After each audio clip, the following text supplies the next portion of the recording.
Hello, it's me, Mr. Nichols. I wanted to start off by talking about, and if you're in a future semester, something past fall 2020, just ignore what you're about to see. I want to talk a little bit about some of the stuff that's been going on in the class recently, specifically an announcement that I posted. And I was going to blow it up here a little bit, talk about some of the stuff that's in there. So I'll create a marker here. Then later on, I'll create a marker for the rest of the presentation. I might just cut that off, but we'll talk about this stuff right now. So this is the semester where my son Hudson was born. And classes were off for a week because my wife was, I don't know what the right word is,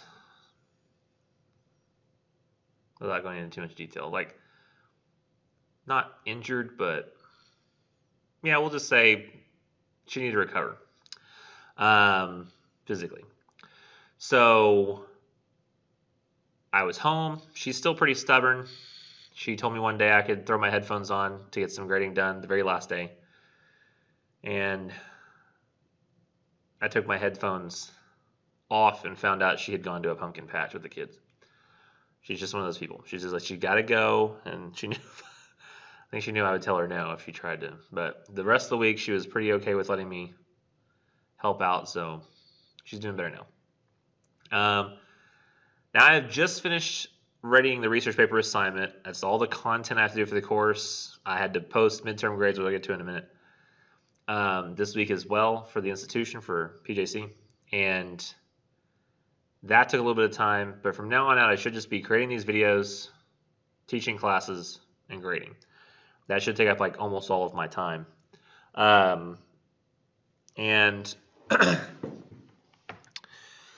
with the research paper assignment, I don't have to create a whole lot of content for the rest of the semester because it basically is what we do for the rest of the semester.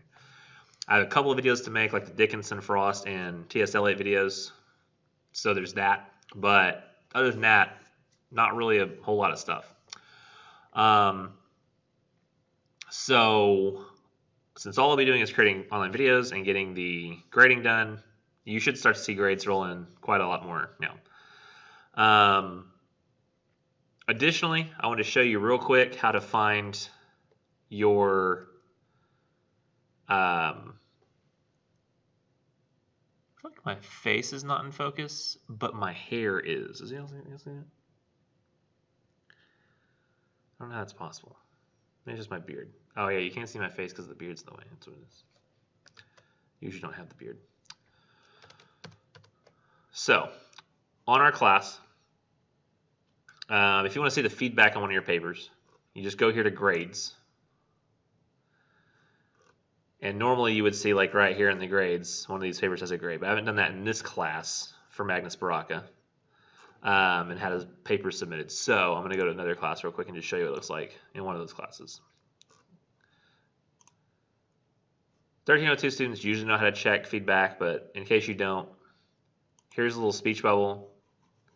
It tells you that you've done whatever you've done, and then if you have anything to fix it. If you want to go back to the assignment itself, you click it. You can either go with the most recent attempt or pick a different one. There's the one I want to know, the one that actually has a grade. I scroll down. I look at the feedback again here. But again, I can't do another version of the assignment. I can't revise. It only gives me an OK button. It takes me back. To get to the actual paper, you have to go back. And I can go back to our class and show you. 1302, you have to go back in. And then once you go there manually, you have the submission page back. Actually, you won't see a submission page if you're revising. You'll see the paper again. In fact, I can't show you here either, can I? So let's go to 1301 and do it again.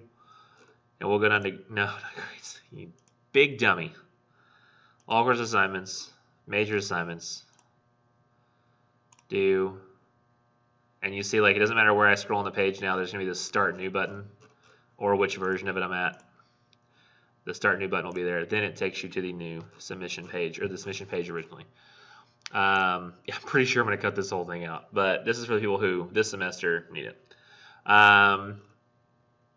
So going back to English 1302 and going back to the announcements, that's where you can find the feedback. I released some midterm grades this past week, and basically here's what it was composed of, because remember, I've had to say with so much content, I haven't been able to keep up with the grading as well. And so this was essentially what the grades were based on. If you'd submitted none of the work, you had an F. A little bit, but no essays, a D. A little bit, a C, if you had essays. A B was a little bit and has a little bit more and has essays, and an A was like mostly all of it. You might have had like a critical analysis essay you hadn't submitted, or like the last discussion post and quiz, but for the most part, anybody who's turned in most of the stuff, you got an A. And that was most everybody in 1302. That's usually not an issue in 1302. Now, my computer is causing some issues. You can see right here, right now, it's charging. It says available and charging. But sometimes while I'm sitting here talking, doing this video, it's going to like have this little square pop up in the middle of the screen that says battery and then plugging in immediately, usually. That's because my computer has a charge port issue. There is a pin that like the plug-in goes around, and that pin in there is wiggling. And apparently you have to, the only way you can fix this is by welding a new port on. The problem is the Best Buy guy told me that those are just part of the motherboard. So literally they would have to order a new motherboard and put it in, and that would be like hundreds of dollars or even more than $1,000.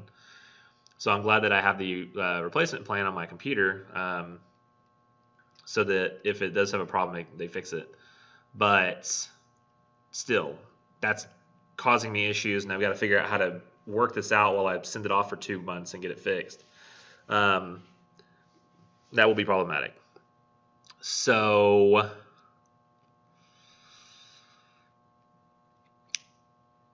the baby, of course, is taking up time as well. Anytime I need to help with the baby. So there's the computer issue and the baby issue. The baby's not an issue. Well, it technically is an issue, as you saw in the critical analysis video. Those of you who watched the popular mechanics one. Yeah. So one more thing when you start to see your grades, remember that a 95 is basically 100, so it's not worth revising. Anything below a 95 will have some suggestions for revision in the feedback.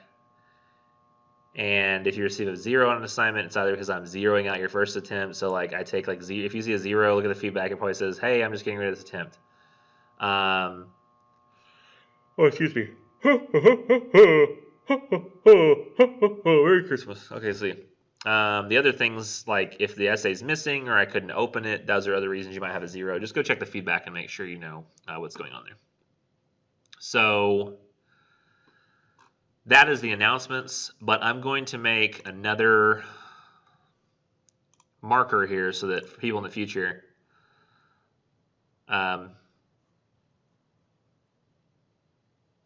won't have to listen to the announcement stuff that might not even apply to them. So here we are at the research paper assignment, and I'm going to show you where to find that and how to get going on it. So you could go to all the course assignments at a certain point, but that's not going to be very helpful right now. So I'll show you that if we go there, all we see right now is the planning assignment, nothing else. But the entirety of the research paper assignment has been assigned. So I think actually it would be better to just go all the way to weekly course content. Scroll down to week 8. And you can see that there's no discussion post, no quiz this week. The whole focus is supposed to be on getting the idea of the research paper in your head, thinking about it, doing some research on it, and honestly, you could probably get the planning in this weekend too. It wouldn't be, I don't think, that hard to get it done. But the planning assignment is here, and I don't want you to be intimidated, but I assigned all the aspects of the assignment on the same day. It's just that they'll be due at various points in the future weeks. So there's the planning assignment today, the peer review that you'll have to do over the paper on. So there's the planning assignment first, which is week 9 is due. The peer review is due week 11. And the essay itself is due week 11 as well. So they're all assigned today, but they're due on those particular days. Then we have a presentation that's due after we come back from Thanksgiving. And those are the aspects of the assignments. If you go by week, you can see them pop up but with quizzes and discussion posted around them. We have the planning essay is due, or the planning aspect of the assignment is due there. Then a quiz over Dickinson. Oh, excuse me, got a little dry throat.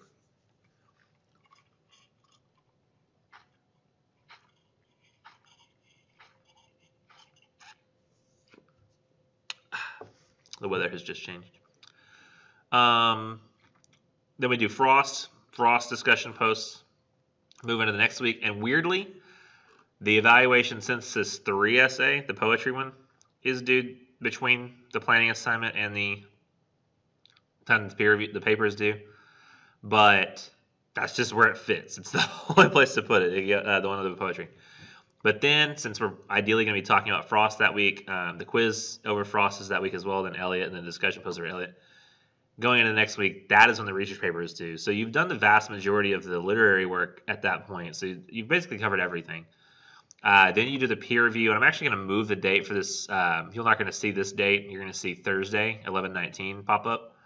And the reason I'm making that change is because I've noticed in the past when I have the peer review and the paper due the same night, students come and try to submit the peer review 5 minutes before it's due, and then go right over and submit the paper too. But the issue is that, and I didn't explain this before, but this assignment is progressive. It's a progression-based assignment. So you submit the planning first. Once you get at least an 8 on that assignment, and I'll tell you what that means later. But basically, getting an 8 on that assignment means I think that you could get at least an 80 on there, so it's worth starting on. 9 means 90, 10 means 100. It would be as high as you could get. If you get an 8, then you're okay to move on with your research and start writing the paper. Then you submit it for a peer review, but it won't let you submit the peer review until you've gotten an 8 on the planning. And it won't let you move on to the paper unless you've completed the peer review. So a lot of students will submit this draft, and then they'll try to go right over and submit it here as well, and it won't work. Because the planning assignment is something you can actually go to. So if I show you that, if I click on the planning assignment right now, see there's the planning assignment, there's the PDF for the paper, and I can click that and open it. We'll look at it in a second. But if I go over here to the week 10 and I go down to week 11, you'll see that if I try to click on the peer review assignment, I cannot. It is the same if I try to click on the paper itself. I cannot. The reason for that is that you have to not just submit a draft of this, you have to look at other people's drafts and provide feedback on them.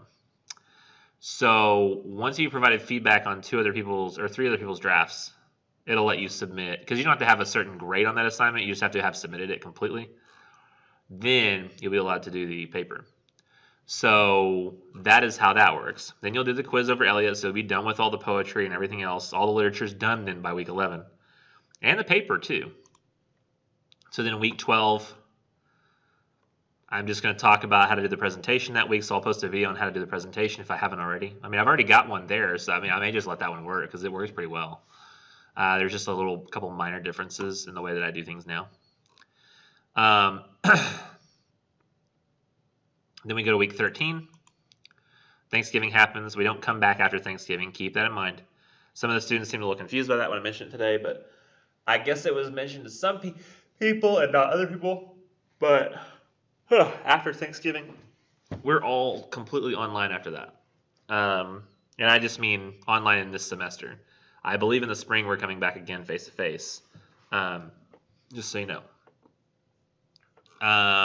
Then there's like these 2 little opinion posts week after Thanksgiving. Then there's a presentation. So that one works a lot like the intro video and the recording of it. So that's one of the reasons I had you do the intro video at the beginning of the semester. And then you submit it, and 2 people watch your video and ask questions on it. Then you reply to those people's answers, or reply to those questions with your answers. You also have to go watch 2 other people's presentations. And all that is all. So you do that. Actually, I just came up with something really smart. I don't know if I can do that then. from there, there is just the, oh, I need to move this Launchpad folder up. In fact, I think I'll do that now. Okay, so I just went ahead and fixed it. Basically what we have now is it shows accurately, once we go back to week 8, click the wrong way, that it's assigned Monday 12/20 or 10/26, but the peer review is due Thursday 11/19. Paper itself is due Friday 11/20. And if we go down to week 9, you can see that the planning is due. You can click the planning, it can take you to the assignment. You see the assignment. In fact, let me just do that in Manus Bracco's window, because that's going to be more effective. I was like, I can see like these lines I shouldn't be able to see. You can see like the essay planning assignment, which will show you then the documentation for the essay, the research packet. Then you scroll down, there's Dickinson for us, like I said before. Then we have the evaluation essay 3, so that's happening. Then we have week 11, it's the peer review. So here we are. So it says Thursday 11/19 like it's supposed to. And, okay, peer review is 11/19, 11/20. Okay, refresh, and it's fixed. 11/19, 11/20. So it's due when it's supposed to be due. Now people will get the paper in, hopefully on time, like it's supposed to be done. Excuse me. And then the quiz of Elliot. And basically there's nothing else after that. Then we have week 13, which I had said before I was going to go fix, and I did. So the only thing that week is the opinion posts on Tuesday. Then we have, I moved the Launchpad labs up higher so that people would know, hey, this is the week that it's actually due, so like it catches your attention.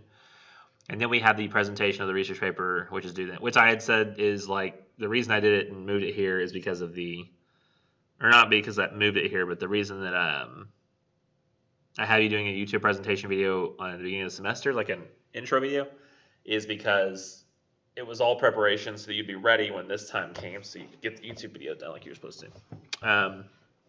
Oh gosh, I just had like a cramp. Man, I can't catch a break, dude. It's a rough semester, man. Yeah, I got a cramp and I'm talking about a rough semester. Well, he had a lot harder than me.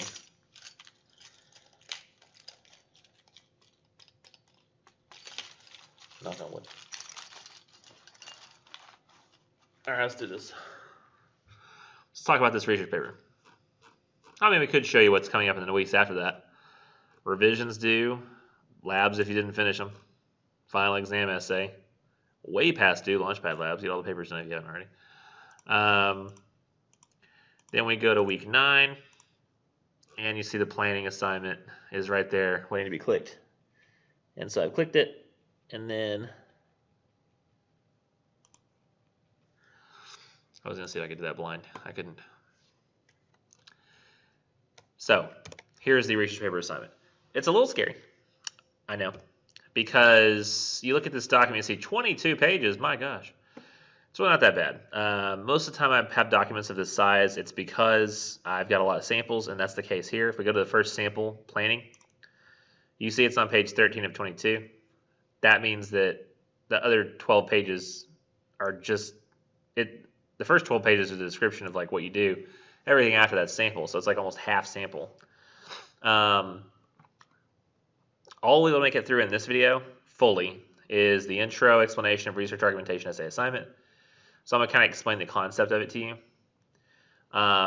Just a warning is that the paper's concept is more difficult to understand than the critical analysis paper, but the execution, I think, is easier to get through than the critical analysis. I think critical analysis is super easy. You just say, you're going to take one small quote from the literary work and show how it,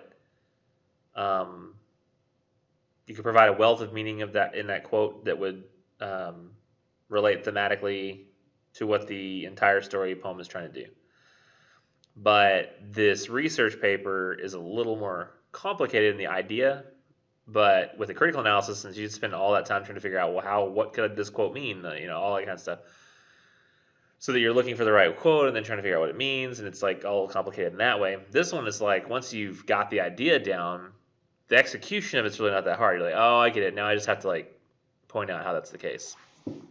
And there's the steps and formatting of the assignment, but that's basically what I'm talking about right now, so we don't have to go over that again. Step 1 is going to be, you're going to choose a literary reading and also some real-world issue. We'll go over that in a minute. And I'll show you how to find 5 articles of research, what the research guidelines are, and we're probably going to go ahead and submit the planning because I think I can fit all that into this one video. Then we have, after the planning is due, which is basically just a proposal for the paper. And so everything you do before that is getting ready to propose the idea. Step 3 is the peer review, where you're going to submit a draft. People are going to look at your draft, and you're more importantly going to be reading their drafts and providing feedback. So once you've provided feedback on 3 other students' drafts, you're welcome to move on to the paper. But with the planning, you have to get at least an 8 before you can move on to the peer review. And then you submit the paper the next day. I haven't changed that. Oh, actually, I already had it on here. This Thursday. So I don't have to change that. I'll grade the paper, give it back to you, and then you'll do presentations. Oh, no, the link is not here. There's no link. I did not know that. Does that even go to the right place? It does. I wonder why there's no link there for the presentation. Very odd. So, what? No. I don't know. Just, you got to go down there. You got to scroll down to step 6. It's after 5 and before 7. It's right here. There it is. Not sure why that happened. But those are due Friday 12/4, and the revisions are due Friday 12/11. The sample planning is down there as well. Sample research paper and then the research paper rubric. They're all down there. So those will be talked about in the future. The planning will be talked about today. Let me then remind everybody, I don't know if I've mentioned this yet. I think I have, is that it's a progressive assignment. So the planning has to be done first, then the peer review, then the research paper, then the paper presentation. You have to get at least an 8 out of 10 on the planning. You have to submit all aspects of the peer review. Get at least, I think, if you have to get a non-zero grade on the paper, which is usually like a 50. And then a presentation can be completed after that. So I must have bit this out of my mouth. It really hurts. Anyways, the introduction explanation of the assignment. So how does that work? What are we doing in this crazy research paper? I'm actually going to put can you see the table in the video? No? Okay. I'm going to put like my elbows on my gloves. It's just so cold in here. Like, let's see if I still have that thermometer.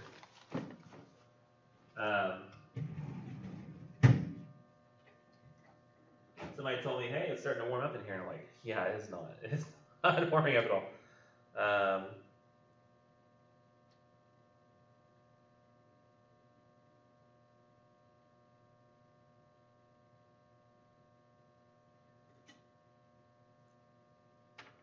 Yeah, so I don't know what you see on that video, but I don't know if you can see this. Let's put it back a little bit. The marking. 65 degrees in this classroom. It's just hard. It's hard to be in here. It might have gone up to 66 while I was sitting there looking at it. To me, that's just insane that it's that low. So cold. So unbelievably cold. So I'm going to try to, as much as I can, hurry up this video, get out of here. But I think it's also causing me to slowly go insane at the same time. Oh, that actually is much warmer. Maybe I'll throw my coat up here too and pretend like I don't have a coat in my lap. It's a blanket. But then when I lean back, it's going to be cold, isn't it? A little bit. Not so bad. Not as bad as I would have thought. Like, nobody's going to know. I have this massive coat that I'm leaning on, which is kind of funny. Although that part of the coat's really not that warm. Oh, yeah, it is. Yeah, this changes the game. Like, future semesters, you're going to be like, this is crazy. So let's see. Here we go. In case I want to take it out. So what are we doing in this research paper? Like you said something about Nichols' literary work, real world issue. What is this? If you had me in 1301 and you're just now taking me here, this is not like a retake for you, then you will notice that as I start to talk and continue to talk, the topics for the two papers in English 1301 this class are completely different. The focus is different. What you're doing is different. It still does involve you being aware of some real world issue and thinking about it. But there is no true similarity between them in terms of the function of it, the way you're approaching it. They're like night and day. Now, it is still an argumentation essay, so you're going to need to make and support a claim using evidence based as entirely as possible in logic. You will have to use research articles to help with those logical points that you're making. However, you're not just fully following the line of logic from the research, because the point that you're making literally will not have ever existed before, ideally, in any of the research that you're doing. In fact, if you find the topic you want to do in one of the research articles, and it's saying exactly what you want to say in your thesis, then you need to abandon the topic entirely and go with a new one that you think nobody else has thought of. And that'll be clear, I think, in a minute. So here's what you're going to do. In order to make your case, hold on.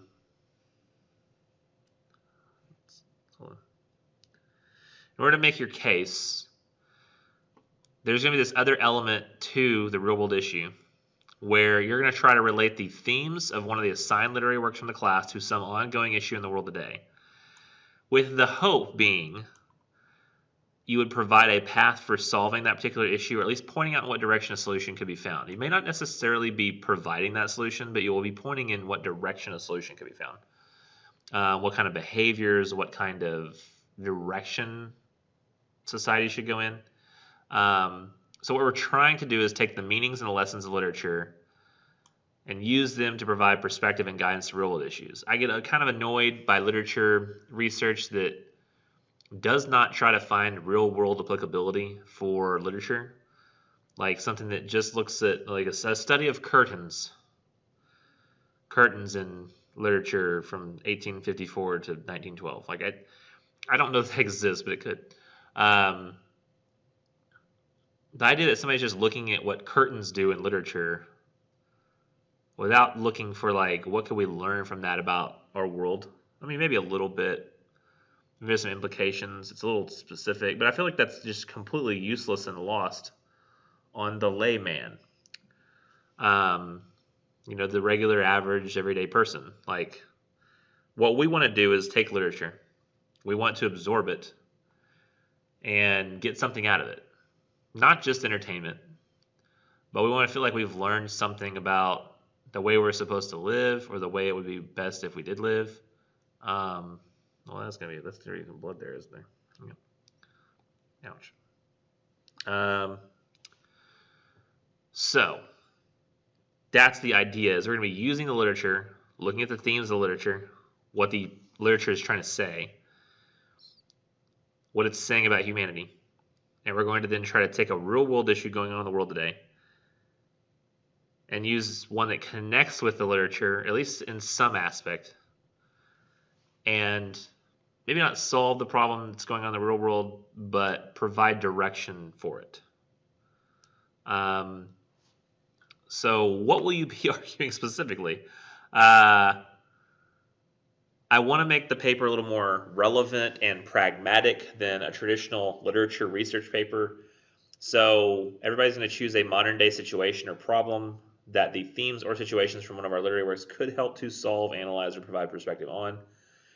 And that sounds confusing, yes, but from a sample, from a previous class, here's an example. So I'm going to have to explain the story first, because we don't read that anymore, because I didn't want to have people get tempted to want to use it, because it's got a lot of great ideas you could do with it. It's one, it's not in our textbook anymore, and two, it's, if I included it as a textual, like an online link, people will go seek it out and then just be frustrated that they can't use it for research because it's got so many possibilities in it.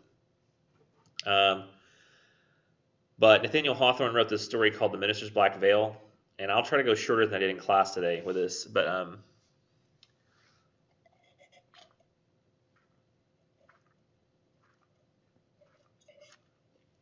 basically what happened in the story is that, imagine this happens at your church, how awkward this would be. One day, and this is like in 1800s, this happened, or 1700s. A preacher shows up to church one day, and he's just got this black veil on his face, like covers his face down to like there, goes around, and he does not ever address it. He doesn't talk about it. He doesn't say what it's for. He just wears it. And everybody who shows up that day at church is like, what the crap is going on here? Like, why is he wearing this? Maybe he'll mention it later. And he doesn't. He doesn't say anything about why he's wearing it. They go home, and like his fiance, like he doesn't live with her. It's like olden days, but she says, so what is up with the mask or like with the veil? And he says, hey, it's just my mission. It's like I have to do this. Like it's my, God has said that I need to do this, or I'm doing this for God. And his fiance is like, but you can take it off with me. He's like, I can't though. Like that's the thing, is I can't take it off. And then she's like badgers him, and he won't do it, so she leaves him. Over time, he will sort of get used to the idea, but they still also try to figure out like what is it he did? Why is he doing this? They gossip about him kind of all the time. They relegate him to certain areas of society where they're comfortable with something like that. Like he's asked now more to funerals, or at least he's a more accepted presence, because he's the only preacher in town, and not so much weddings. They just would rather he not be there. But at the end of the story, he's like on his deathbed. It's been like 20, 30 years, and they say, okay, your journey, we get that you had to do this, like, but your journey is over, and, you can take off the veil. And he's like, no, I will not. I will die with this on. And they were like, no, seriously, like, you can take the veil off. Like, you don't have to, like, hide behind the veil anymore. And he's like, you all think that I'm wearing the veil, but I look out on you, and I see that all of you are wearing a veil. So it's like, from his perspective, they all are wearing a veil. Because they see the veil on him, but it's really his metaphor, I guess, for saying that they all wear veils between each other, and that they're veiled with him. And they're all kind of like, oh, okay. Like World's Longest Sermon. Like they didn't think that, but I've always thought, like, well, that's a really long sermon. Like some of the people died waiting for the lesson from that. But they bury him, and he's got his veil on. They bury him with the veil on. But in that story, like, one of my students, he noticed that what's sort of at the core of that story, yes, is that sermon lesson. But he's like, what can I gather from this? He's like, the sermon by the preacher, it's a little bit of ego there, some narcissism. He says, but if we really look at the lesson here, it's pointing at the people in the town. The people in the town judge him before they even know what he's done. They sort of accuse him in their mind, and that causes them not to think about him in his kind of terms anymore. And so they put these walls up between each other. And he was thinking about it, racking his brain, like, what real world issue are people simultaneously claiming this moral superiority for, and yet also being very judgy and gossipy, which would be very hypocritical. So he thought, okay, so there's a human problem that I can work with here, and it's hypocrisy. People hate hypocrisy. So if I can find hypocrisy in something, maybe that would work. And he thinks about this situation called the Westboro Baptist Church. I don't know if you all ever heard of them. It was a church that was very big, like in maybe 2005 to the 2010 era, maybe even before, but there was this church called the Westboro Baptist Church, and at the time there was a military policy called don't ask, don't tell. And what that was it was back when, being gay wasn't quite as accepted. And so they said, well, if you're gay, we're not going to ask you if you're gay. The military won't, and you don't tell us. And so if you want to be gay and serve in the military, you can, just we won't ask, you don't tell. Kind of just keep it your own little secret. And that was the policy for a long time. The problem was, well, of course there were lots and lots of problems with that. Like, you couldn't just say you were gay and like serve. But, even though, if I'm not mistaken, I could have sworn in like Spartan armies or like the Athenian armies, they actually preferred gay men to serve, because if they served, the thinking behind that was that if somebody's lover was right next to them on the battlefield, they would fight 4 times as hard to protect their lover than they would an average citizen next to them, which I thought was a pretty interesting idea. Probably, I mean, if my wife was next to me on the battlefield, I'd, yeah. So I can see that. But this church called the Westboro Baptist Church, they weren't fond of this don't ask, don't tell policy. They weren't fond of there being the possibility of gay men serving the military at all. They thought that was wrong. So what they did was, as many churches do, which are places where people can go and feel accepted, and if not accepted, they can go and feel love of God there. They can feel warmth and people trying to help them and give them a place of hope and comfort.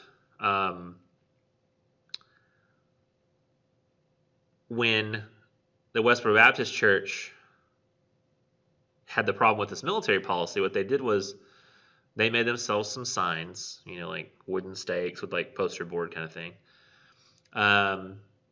Signs that said stuff like, God hates fags, and probably stuff like gays go to hell.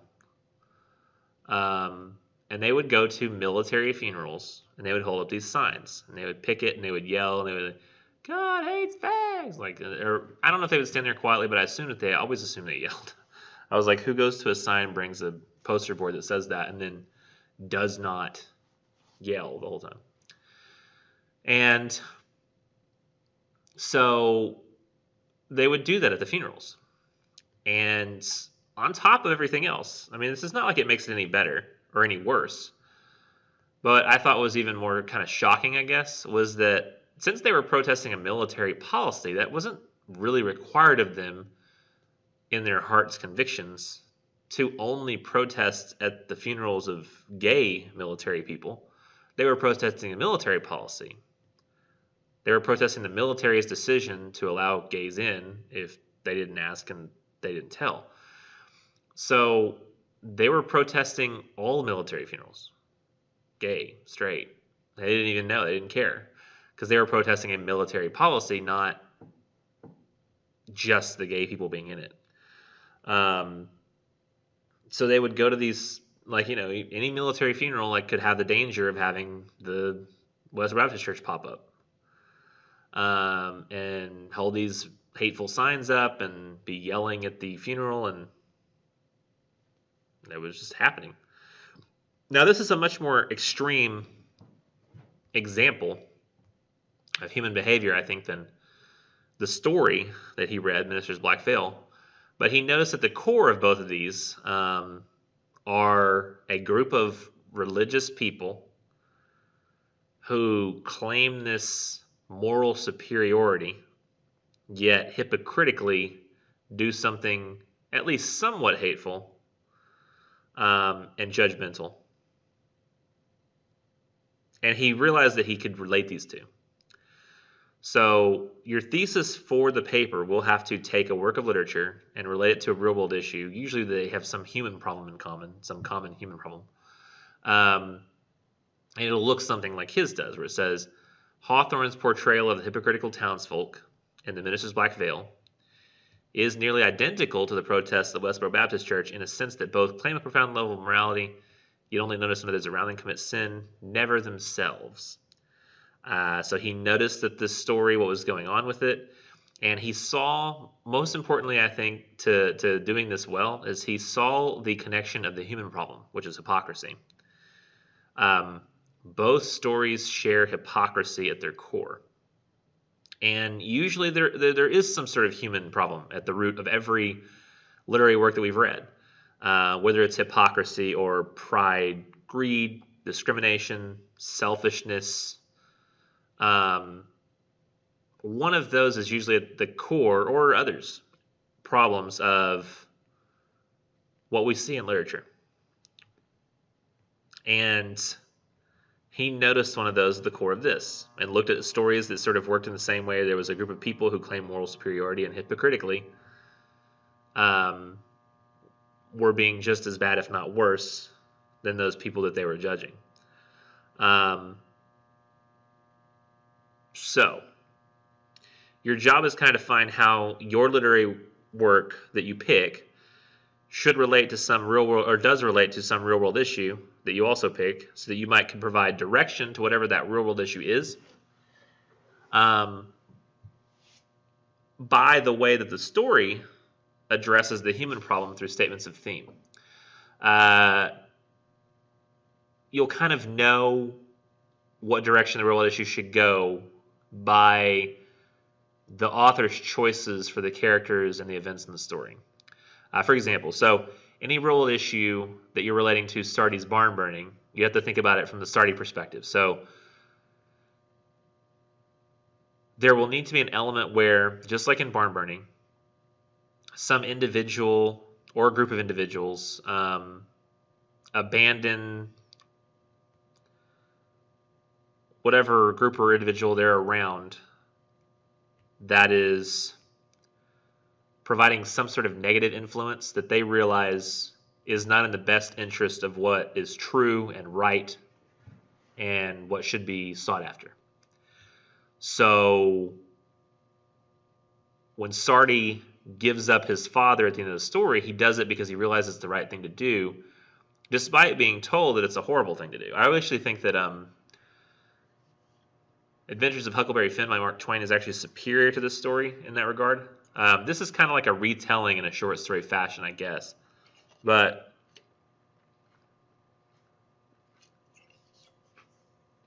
I always loved Huck Finn's conclusion at the end of Mark Twain's Huckleberry Finn. Was Huck Finn, he helped Jim escape. Jim was a slave. And he helped him escape.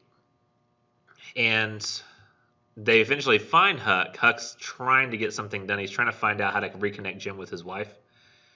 And they tell Huck at one point that if he doesn't tell them where Jim is, he's not a very religious kid, but he believes in God.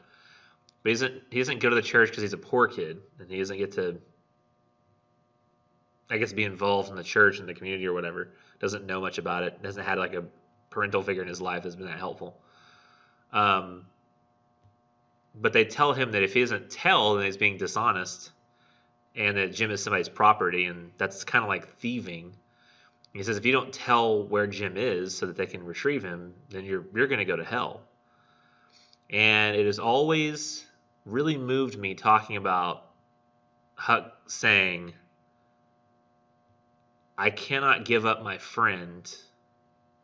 I guess I'm going to go to hell. He doesn't have intimate knowledge of hell, but he believes in hell. And he believes it's a bad place. He's been told he's going to go there.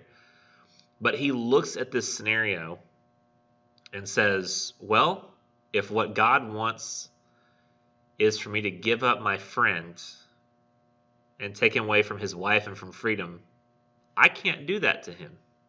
It's wrong. And I guess I'll go to hell. And the weird thing, too, is there were people at the time who were saying that taking somebody as slaves in that way, giving them freedom, would send you to hell. Because it's just not right. It's not legal. And you have to follow the law. But the law is not always right. There are many times throughout history where the law is not right. And I always found that idea of Huck, essentially, from his eyes, saying, if that's what God thinks God, this all-powerful being who has the right to punish me, then I would just rather not follow him for the sake of, and not realizing because he's naive. And this is sometimes what happens with, a kid who becomes if not the narrator of a story, the character around which the narration tends to focus.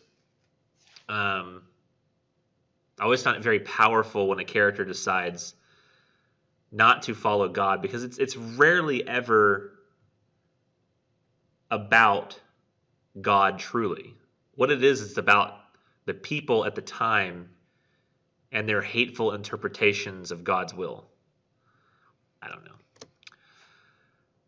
The important thing to remember here is that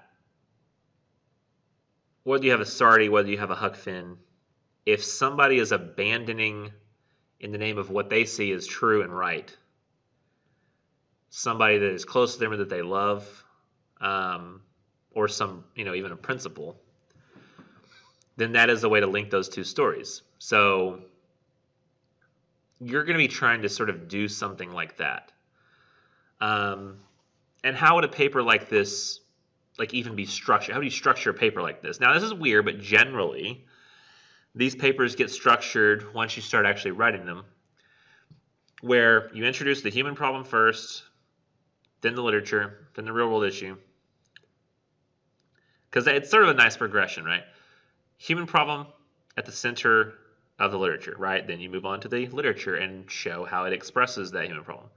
Then you move on to the real-world issue, which also seems to, guess what, have that human problem in common. And you're summarizing that story in such a way that it starts to become clear, if you're paying attention, how that relates to the story.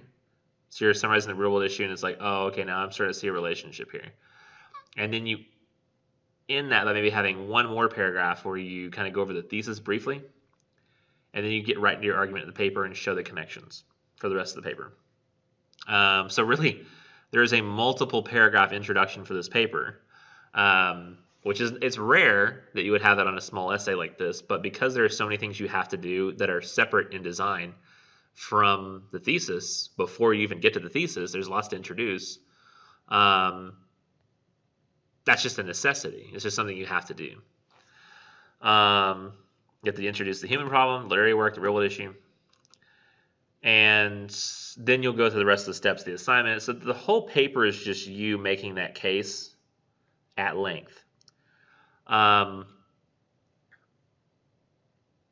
Now, what is it you actually have to produce? How are you going to write this research paper? What type of research do you have to use? Because you see, it's called a research paper. It's not just making this argument that connects the two. It is using research to do it. So how do you do that?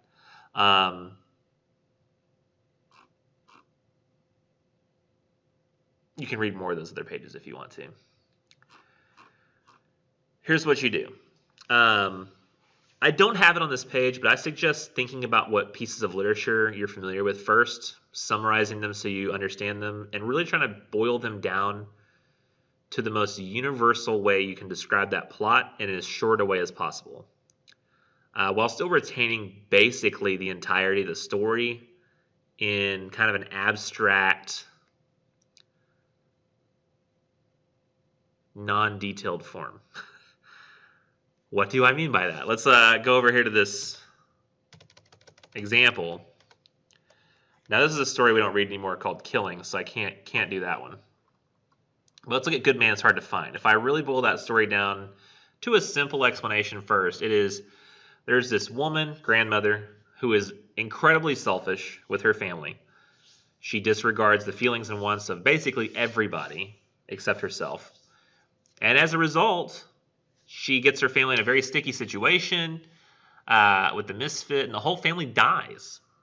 As a result, both of her selfish decisions and once they're there in front of the killer, her trying to selfishly save her own skin. But let's really boil that down to even simpler. Let's make it not about family or grandmas, because it doesn't have to be family. When you think about it, is it really 100% necessary in the story that the selfishness being talked about be specifically related to family? Not really. If there's anybody selfish, she's with a family, but that doesn't mean that this only applies to families, right? So if you look at the universal way in which the story functions and what it could tell anybody, people who don't even have a family, but who know people, could learn from this as well. So if I really boil it down, I could say someone acts selfishly with the people around them, uses those people, not necessarily, or takes advantage of those people, and when they're in a situation of danger or fear, they leave those people behind to save their own skin, but kind of in vain, because it's gonna bring damage upon them anyway. Well, there's no way to escape that danger, and the danger may not even be there had they not been so selfish in the first place. And that's a basic way you can kind of boil it down. Another story I liked, barn burning. So, very simply, a boy eventually is not loyal to his monster of a father because the father's a monster. I mean, like, why would he be? Or you could say, because it's not necessarily about fathers and sons. It is, but it isn't. It's so much bigger than that. An individual decides that loyalty to truth and what's right is more important than loyalty to those around you, those that you're connected to, family, if need be, but really just those that are part of your in-group. Then we have battle royal. And when I wrote this originally, this is before kind of the Black Lives Matter movement. I believe just this year, just in the past few months, I've seen that. I don't know that this is fully the most accepted format now of referring to, Black Americans. I think the African American thing is starting to phase out. It was the most accepted thing to call, Black people when I was growing up, but I always just call them Black because it was what everybody called themselves around here. So I never really did the whole African American thing except when I was doing it in formal ways. But I always did lowercase b. But I think now it's like Black Americans, like uppercase B. Not for the whole word, but just the first letter. Black American. We are black. Black Lives Matter. So I'm just going to read it the way that I had it, but an African American teen, or black teen, goes to give a speech to a bunch of important rich white people in Battle Royal. And then they make him fight a bunch of other black guys. And it's really messed up, and he feels like he's sold out at the end.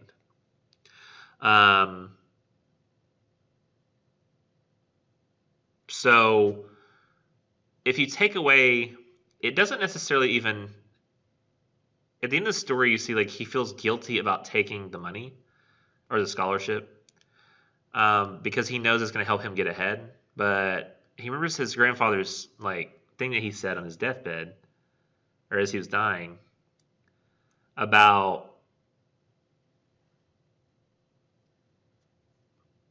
what their people needed to do and how they needed to rise above, kill them with kindness, in a sense, and supplant. But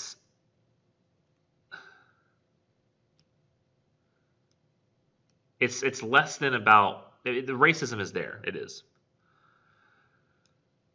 But if you look at the core of that story, like what is it? It almost seems like it's more focused on him and what he did and how he was betraying his family.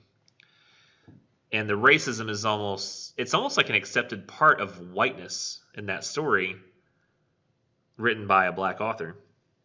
That it seems like, the whites are going to be racist. Of course they are. But what is our response to that racism seems to be what he's talking about. And so it's not even really about a response to racism so much as it is, what are you willing to compromise on in your life to get ahead? And that's kind of what, if you look at it at its core, maybe it's sometimes seeking advancement in society requires too great a sacrifice of one's ideals. He essentially, I think in that moment, feels like the Samuel L. Jackson character in Django Unchained, where, like, have I sold out the people around me to get ahead? Have I ignored those of my race for my own success? And I think that there's a sort of guilt there. This is at least according to the dream at the end. So there's these three stories that I really like, let's say, and I'm going to I'm going to go research these. So I suggest once you've got a stories that you feel comfortable with, you think you know the human problem at the core of each, maybe you can go with the one you have the most comfort with. Like I know 100% this is a story about selfishness with the grandma, 100%. Barn burning is about loyalty and truth. And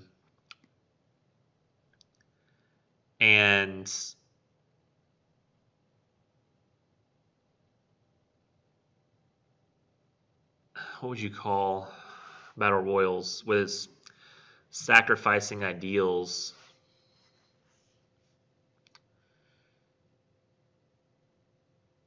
It's not a hypocrite.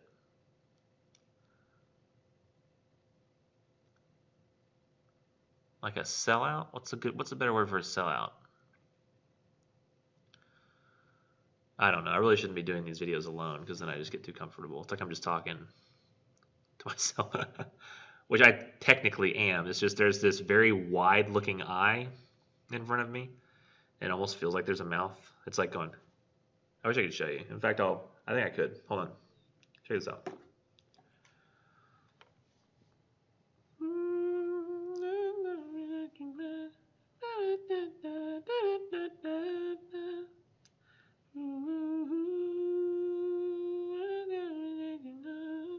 See?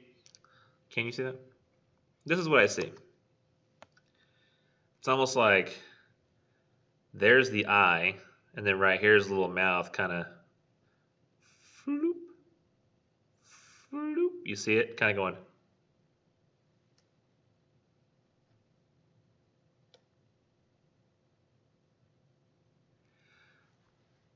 I'm watching myself do this on video. Like, this is a long day. Like this. My apologies. Okay, what am I even doing? Make a marker in case we take that out. I don't know. Y'all probably want at least something amusing in the video. You're gonna have like the video, Jeff or something. Anyways. Okay. So, what I would say at this point is you've got like some stories and some summaries made of the stories. You know what you've got like a little list here of the ones that you felt most familiar with.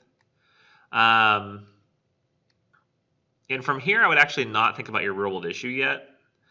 Because if you go ahead and think about your real world issue, whatever real world issue you've got, it's going to be fairly easy to find, I think, articles in the database about real world issues, science issues, political issues, controversies of some kind. I don't know. I feel like those are always easier to find something about. And you can utilize, if you have to, news articles on this one as well. So I prefer people not go strictly for news articles, and really you're required to still have a bunch of academic journal articles, but you can utilize news articles on this paper. So I think it's most important, because you haven't done this before, and so I'll let you in on a secret, is not all searches of literary works result in the exact same number of sources.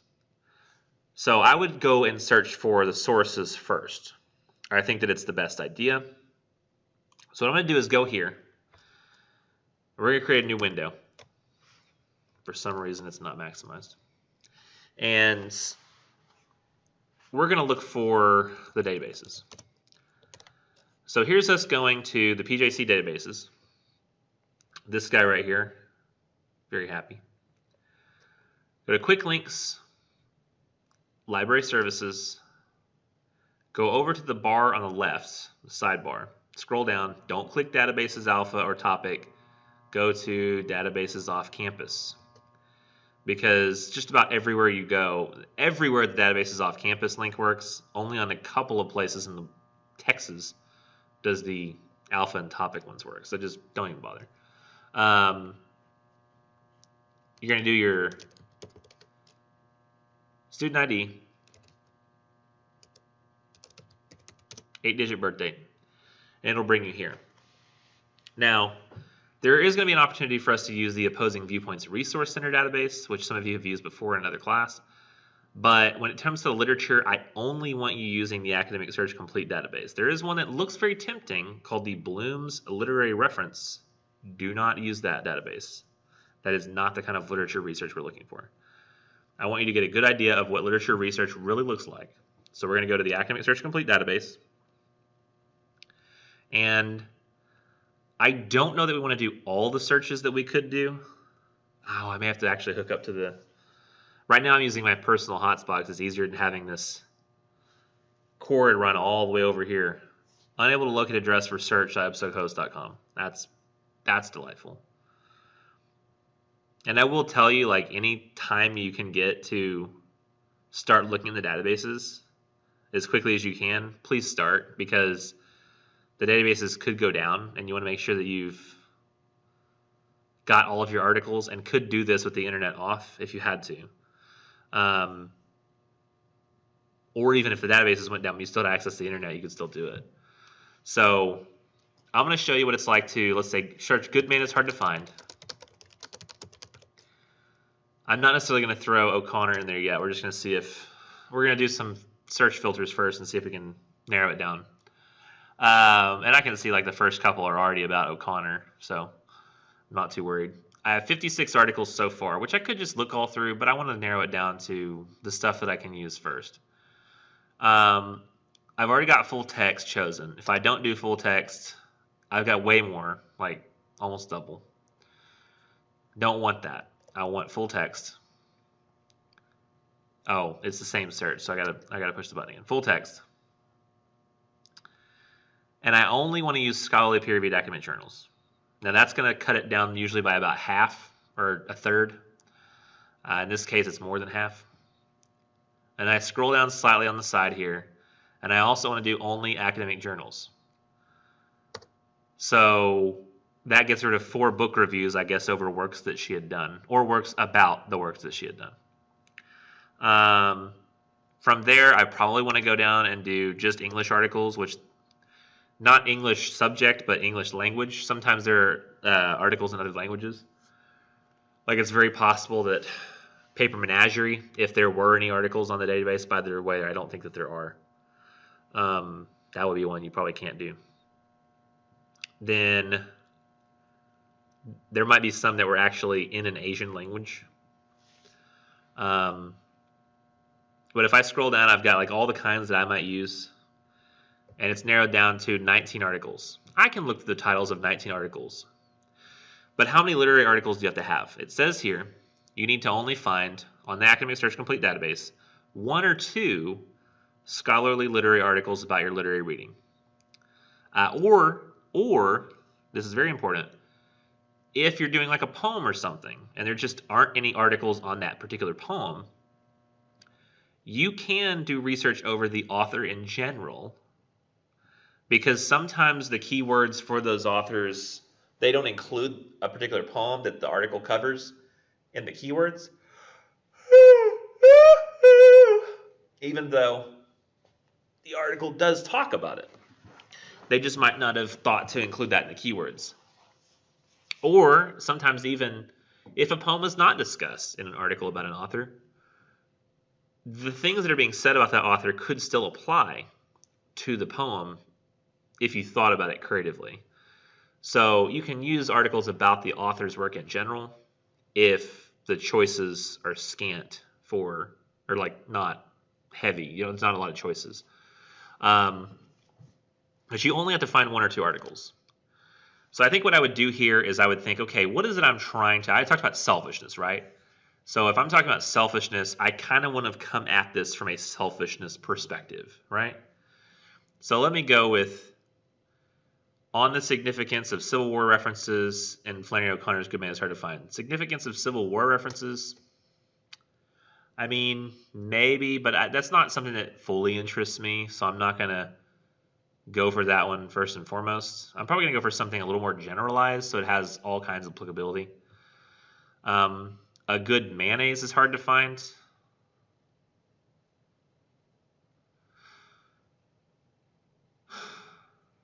No. Means, meaning, and mediated space in good mayonnaise is hard to find. Huh. That could work. I'll probably just go with like the first 10 just to look. No, we can go through both pages. It's only at 19, so we'll look at them. The Melancholy Tyrant, Democracy and Tyranny, and Flannery O'Connor's Good Man is Hard to Find. Oh, yeah, I forgot. There's limits on what I can and can't do. Really, while I'm looking for articles, I know I can find like 19 or so on here. So I might just stop and pause for a second and not like look at my. I see some that I think I could use just by looking at the titles. But I think I actually might check out the. Let's not do that yet. I was going to check out the research guidelines. Yeah, let's just do all this at once. That's how I would do it if I was a student. I would start doing everything together. Let's just start doing it. Because I want to see like what are all the articles I could do on Good Man is Hard to Find. So let's look at the research guidelines for these articles. So I'm actually going to skip ahead a little bit then. That's the next page. There are research guidelines. So altogether, for the research, you have to have 6 sources in total. And it says here that the literary work itself, the primary source, is your 6th source. So you can set that aside out of your mind. You don't need 6 sources from the databases. You only need 5. The 6th source is the literary work itself. So if you want to pause the video, go ahead and make a citation for O'Connor, good F, O'Connor, comma, Flannery, Good Man is Hard to Find, in quotes, you know. You can do that. And it's going to be in MLA style this time, not APA. So, because it's an article, it's a research paper about literature. When you're doing research about literature, literature is an MLA type subject. So, it says here that all 5 of the main secondary sources you find, and literary work itself is the primary source, everything else is a secondary source, because they'll be functioning to serve that source.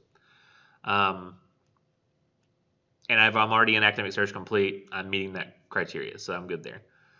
All of the 5 main secondary sources are scholarly, peer-reviewed academic journals. Well, since I've already checked that box, that guarantees that too. I don't have to worry about that. Move to the next. No Wikipedia, no about.com. Don't have to worry about that. Move to the next. No Viewpoint articles. Well, that might become a little more relevant when I get to the opposing Viewpoints database.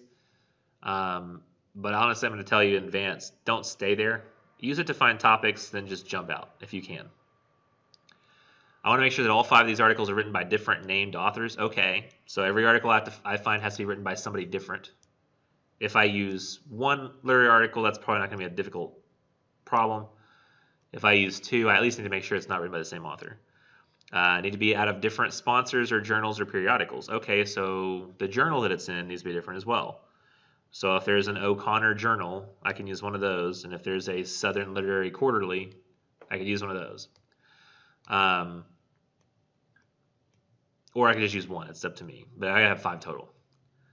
At least 4 of the articles must be 10 pages long. Oh, okay. And the reason I started doing this was because students were just going and picking the shortest articles they could find. And it was making their papers harder to write because they had less to use. You'd think it would be easier to find the shortest articles and it'll make your paper writing easier. It's just not. It's not that hard to read articles. If nothing else, you could scan them, like skim them, like read them quickly. Just kind of go over them. That's going to be even better than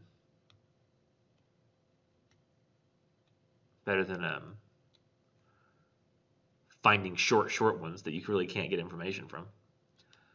There's a Greenville school bus going somewhere. So only one article can be between 6 and 10 pages. 4 of them have to be more than 10 pages long, or at least 10 pages. None of the articles of your main 5 can be less than 6. Okay, so I can use articles that are less than 6, though.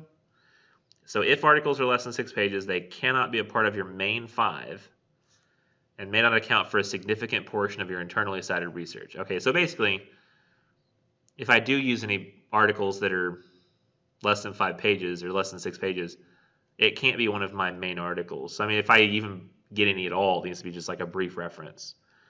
And if any news sources are used, they cannot count toward my 5 main. Man. So you can use news, it's just not ideal. So that's rough. I may not want to go with necessarily a news topic. because of the difficulty of finding sources that will work in that way.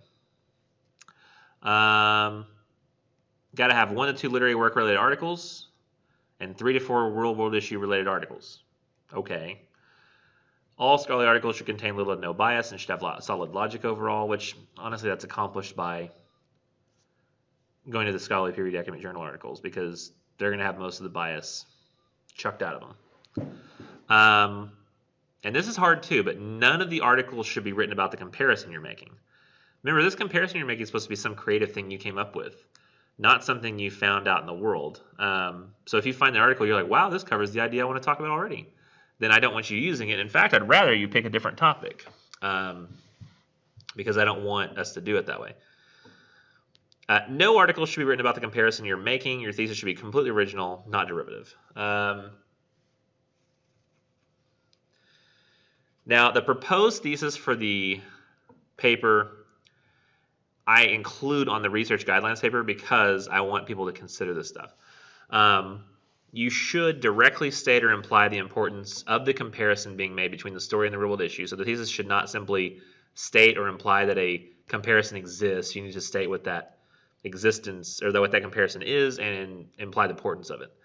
And this world issue that you pick should be a problem brought about by some sort of human relationship problem, something like problems of politics, domestic issues, violence, war, race, culture, etc. A lot of people want to include things like, a hurricane or a flood, but those really aren't human problems. Those are natural disasters. But things that don't seem like human problems on the surface, things like cosmetic surgery, for example.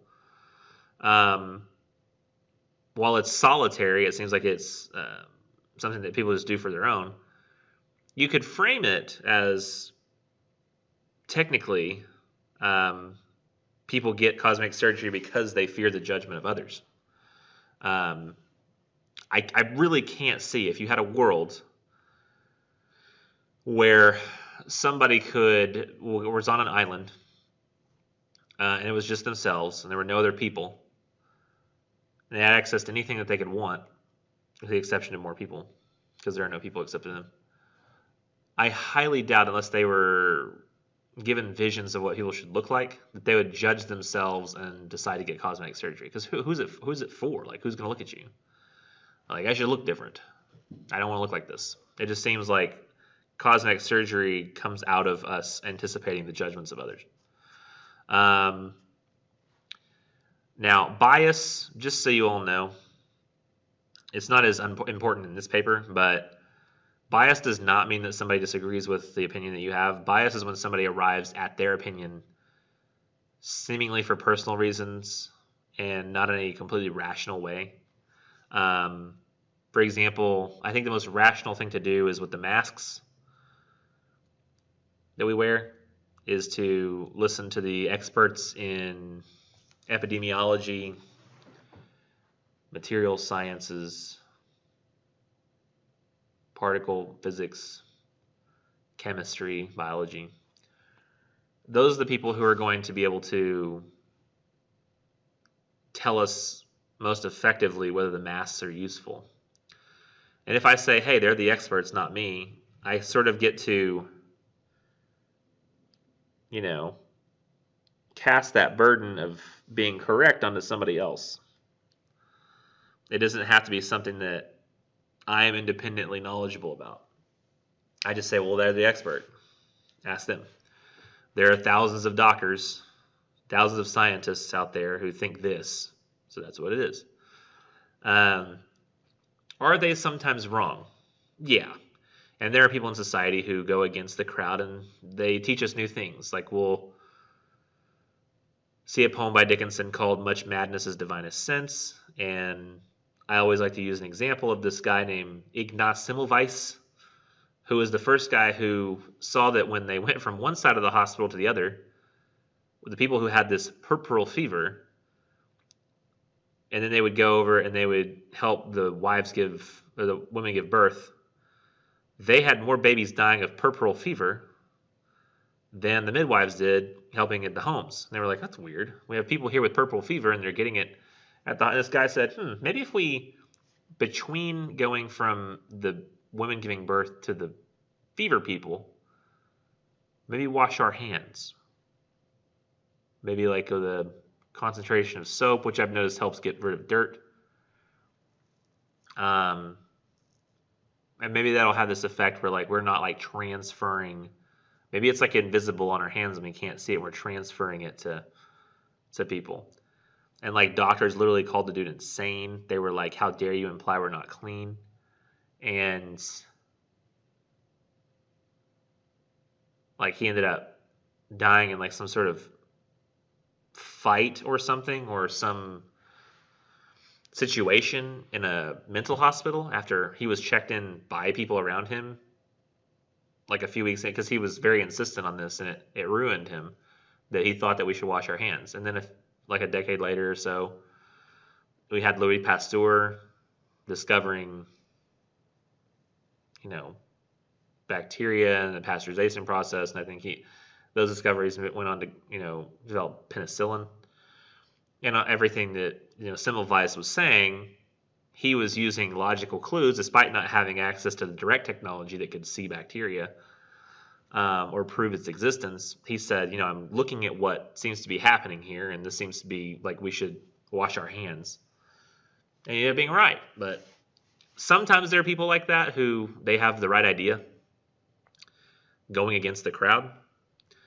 But for the most part, if we stick with the experts and people believe the experts in a field, especially in the days of technology that we have, and we have so much confirmed, rarely are there areas of science left where we go, oh my gosh, everything we knew about blank was wrong. This doesn't happen that much anymore. So with bias, though, people do have a personal need to believe in something. In fact, I had this example the other day. I think I want to pull it up. I showed this.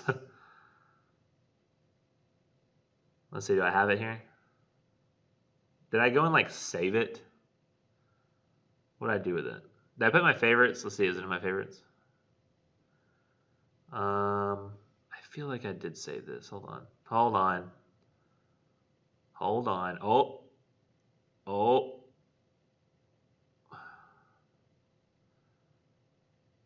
No, I think I lost it.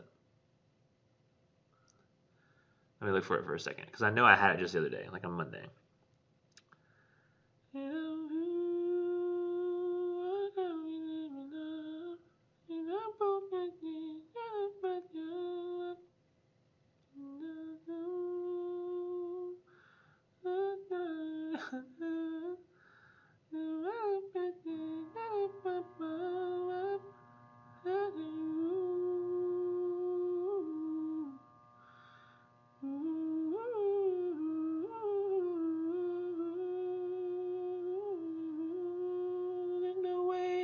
Far away, I would have found it by now. No, it's a little bit before this, because I remember this, because I remember how funny those yeah, there we go, perfect. We're favoriting that, I love it. So this is an image of like basically bias at work. So this lady says on this video, she says, let me see if I can get the video out, hold on. She says, you can tell Trump hasn't done anything wrong. He'd be trying to hide things. And the guy says to her, so if he were blocking witnesses, you'd think he was hiding something. And she says, a rat. And he says, but Trump is blocking witnesses. And she says, but I don't care. So she's got like this set of beliefs that she has and like logical points she makes from her perspective that are really biased. Okay, she seems like she has this set of beliefs that like, oh, okay, if he were trying to hide something, he would be doing something to make sure that things didn't come out. like blocking witnesses. And he says, so if he were trying to hide something, he would be like blocking witnesses or something. She's like, yeah, sure. And he says, but he is blocking witnesses. And her response should be, oh, really? I didn't know that. Well, maybe he is hiding something. If that was truly her belief. But her belief is not in, if this is the case, then I agree with him. Her real belief is, I believe in him, so I think this would be the case. And as soon as the case is shown not to be true, she abandons that case so that she can still agree with him. So it's a personal, unreasoned judgment. She just likes the guy, and she'll make any excuse she has to make to continue liking the guy. Same with those who immediately, after hearing the stories about Hunter Biden, before they'd even gone and looked him up, how Biden's son might have set up meetings with Joe Biden and his son at the Ukraine with some energy company, and perhaps influence policy decisions. If the immediate thought by the person who heard that was not, well, let me go investigate this and see what the truth is, but instead, no, I don't think he did that. No, he wouldn't do something like that. Well, that's not a rational judgment you're making. That is a biased judgment you're making. You're assuming that this cannot be true because of your feelings on this person. When what you should be doing is approaching the subject new, just like you do anything. Like, I need to investigate this like anything else. Now,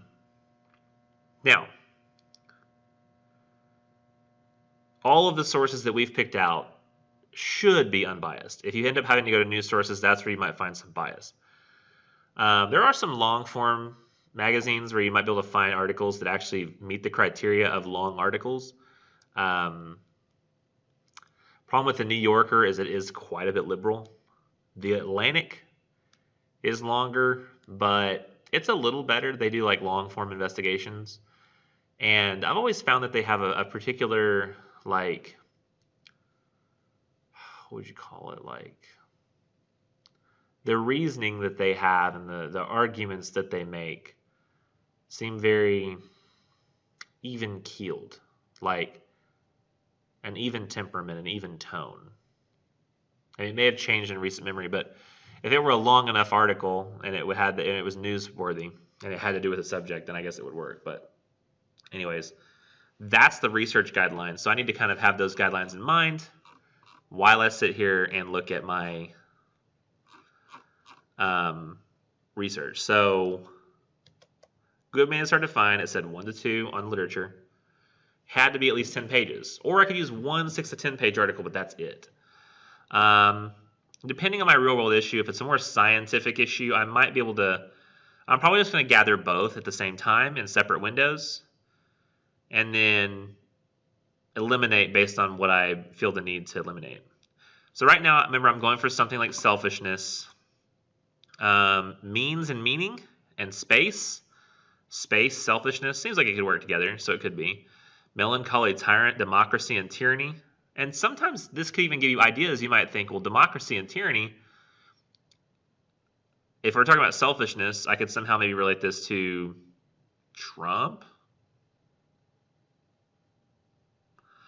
Because I'm thinking about the coronavirus response.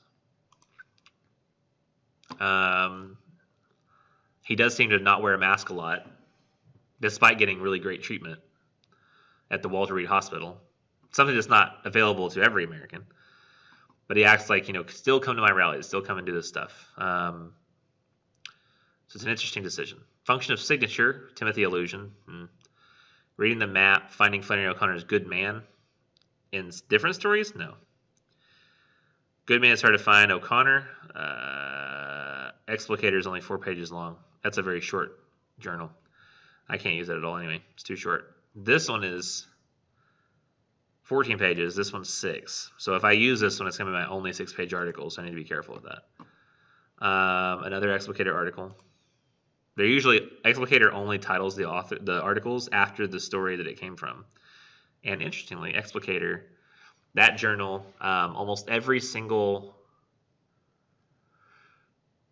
article on that website or on that journal, yes, continuous forms, is what I call critical analysis and what they call an explication, where you're explicating, you're taking information out of something small.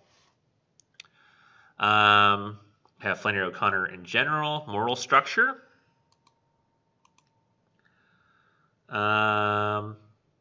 Is this right? Good man's hard to find. Yeah, I guess so. It's for some reason cut off. I'm not really sure why. I'd have to probably fix the citation too, because it seems like it looks like that in the little brief text as well. So I'm imagining it's like that in the citation. One of my babies, the misfit and the grandmother. Maybe. Maybe, baby. Another explicator article that I can't use. Suffering and the Sacred in Flannery O'Connor's short stories. And see, that's a more general look at her short stories, which it still could be relevant to me. So I could keep opening things because I don't want to lose them. I don't want to forget. Like I don't have necessarily a good memory, so I'm just going to open them all in tabs and then look at them in a minute. A peculiarly Southern form of ugliness.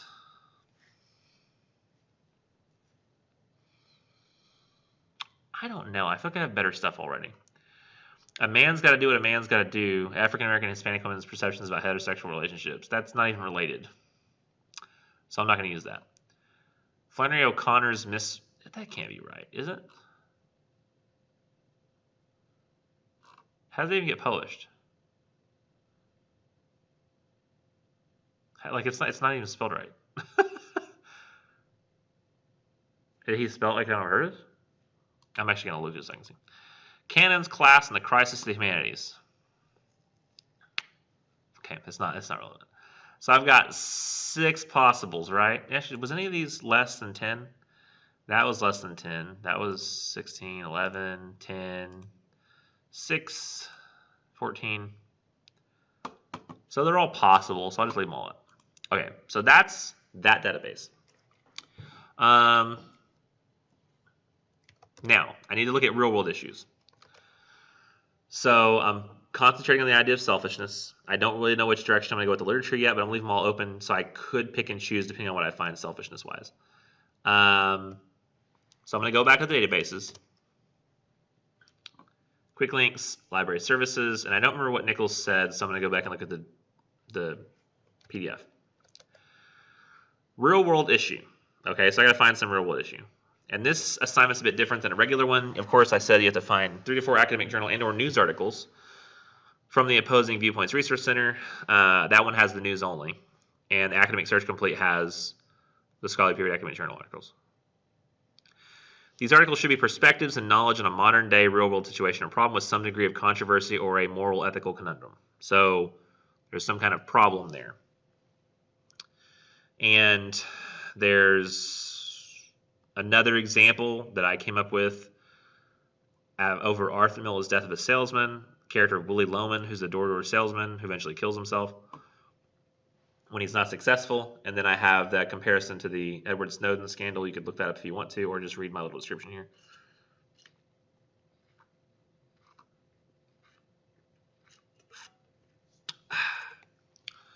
So, and I've got the how to get to the databases. I can find 3 to 4, and that has to be a real world issue. Now, my suggestion is, I don't say this here, I'm showing you, is that you go down to the Opposing Viewpoints Resource Center, and many of you will know the controversies from this year fairly well, so you won't have to look many things up. Others, though, will need a little bit of help. You're like, I don't really know what's going on in the world, Nichols. I am 18. I watch TikTok. I look at Snapchat. I browse Instagram. And I go and I work a job. Like, I don't have a lot of... when I get home, I want to relax. And looking at world issues does not help me relax. It makes me stressed out. And honestly kind of upset. So I don't know a whole lot about the world, but if I've got to choose something for this assignment, maybe you could, help me out, Nichols. Yeah, I will do my best. Okay, I will do my best. When you get to this database and it pops up so quick, so I'm on a cell phone hotspot right now. I think I already mentioned that, but I was actually curious. Is this gonna be like what it's like for you guys? But the database is good, so you can go to browse issues. A little light bulb here. I don't know why it's a light bulb. Give me ideas, maybe. Actually, that probably is it. Go to browse issues. I should have clicked it faster. Oh, it's right there. So that was actually pretty quick. And what's on this page is just a big old bunch of issues that are going on in the world today, or areas of controversy. I believe that this database originally was a debate database. It probably is mostly used for that today. And it's just got all these categories of things going on. And if you look, it's got the national debate topics up here at the top all the time. That's why I think it's... And here we have this year's topic is criminal justice reform, which makes sense. So you see things like police report have been newly updated, as abortion has, with Amy Coney Barrett's confirmation of the Supreme Court, freedom of assembly with the protests, as well as race relations and racism with the protests, gun control, government stimulus packages, arms trade. All these things have been updated recently, but there's all these other kinds of things that maybe haven't been heavily updated recently that still exist. Weirdly, infectious diseases doesn't come in, which is strange. But I think it's a good idea to like go through these, like literally when nothing just pops out at you. I don't know. For me, I'm a real big fan of taking systematic approaches to solving problems. You might want to think that the right answer will just pop out at you, but if you wait for the right thing to happen all the time, nothing in life will ever happen to you. You have to take steps to make sure that things do happen. In this particular assignment, one of the steps you can do is like, when nothing's popping out at me, let's just write down things I might have an interest in, or at least even know something about, or would benefit by knowing more about. And make a list, right? Make another list. Let's say that I made this list. I got abortion, artificial intelligence, Black Lives Matter, capitalism, child labor, all these things here that have come up to me and like are ideas that I've thought of. And then let's say I go through that list afterwards and I go, what are my bold items here? What are the ones that really stick with me? Artificial intelligence, Black Lives Matter, genetic testing, socialism, and veterans. Those are the ones that are really, striking me as interesting right now.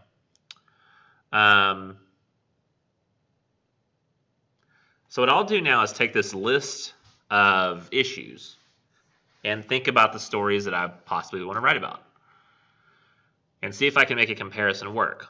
So I'll think of, okay, selfishness.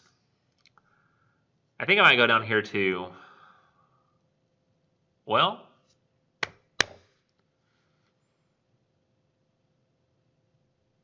yeah, artificial intelligence. Can I think of anything that involves selfishness? Okay, so what is the selfishness and good man is hard to find. So somebody is selfish, wants things always to go her way, and ends up causing a problem for herself even by constantly just following her selfish directions.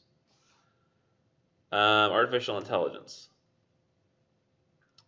Yeah, in a sense. If you look at Facebook right now has that issue where it's not an issue for them yet, but it's an issue for them at a legal level, not necessarily on a financial level, where Facebook has started to have significant effects on elections. They literally can sway an election in their practices of allowing or not allowing articles to exist on their platform with or without misinformation. And they haven't been heavily regulated in the past, even though they sort of constitute monopolies, because, I don't know, the internet was new and people were trying to give it its freedoms, and it's now gotten a little out of control, and companies are kind of pushing everybody out. Same with Google. And they just kind of dominate the market. But they can have a huge effect over what people do, their actual real-world actions. So they can actually affect elections through artificial intelligence, through algorithms, and directing traffic based on data. So that does involve some selfishness. The Black Lives Matter movement, who will bring about their own harm. Here's the thing, is I would say that if in the Black Lives Matter movement, when they do those protests, the people at the protests themselves were being violent and undoing the very thing that they're trying to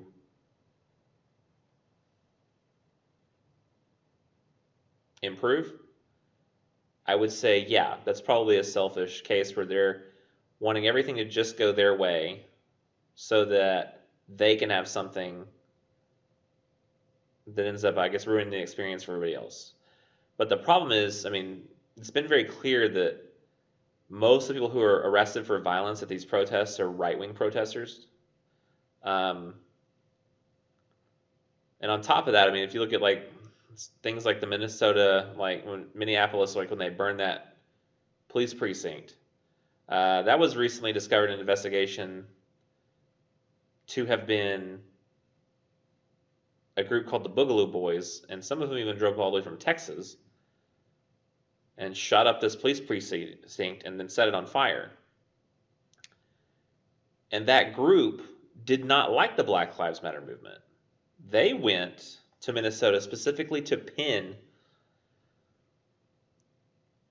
this police precinct burning on the protesters.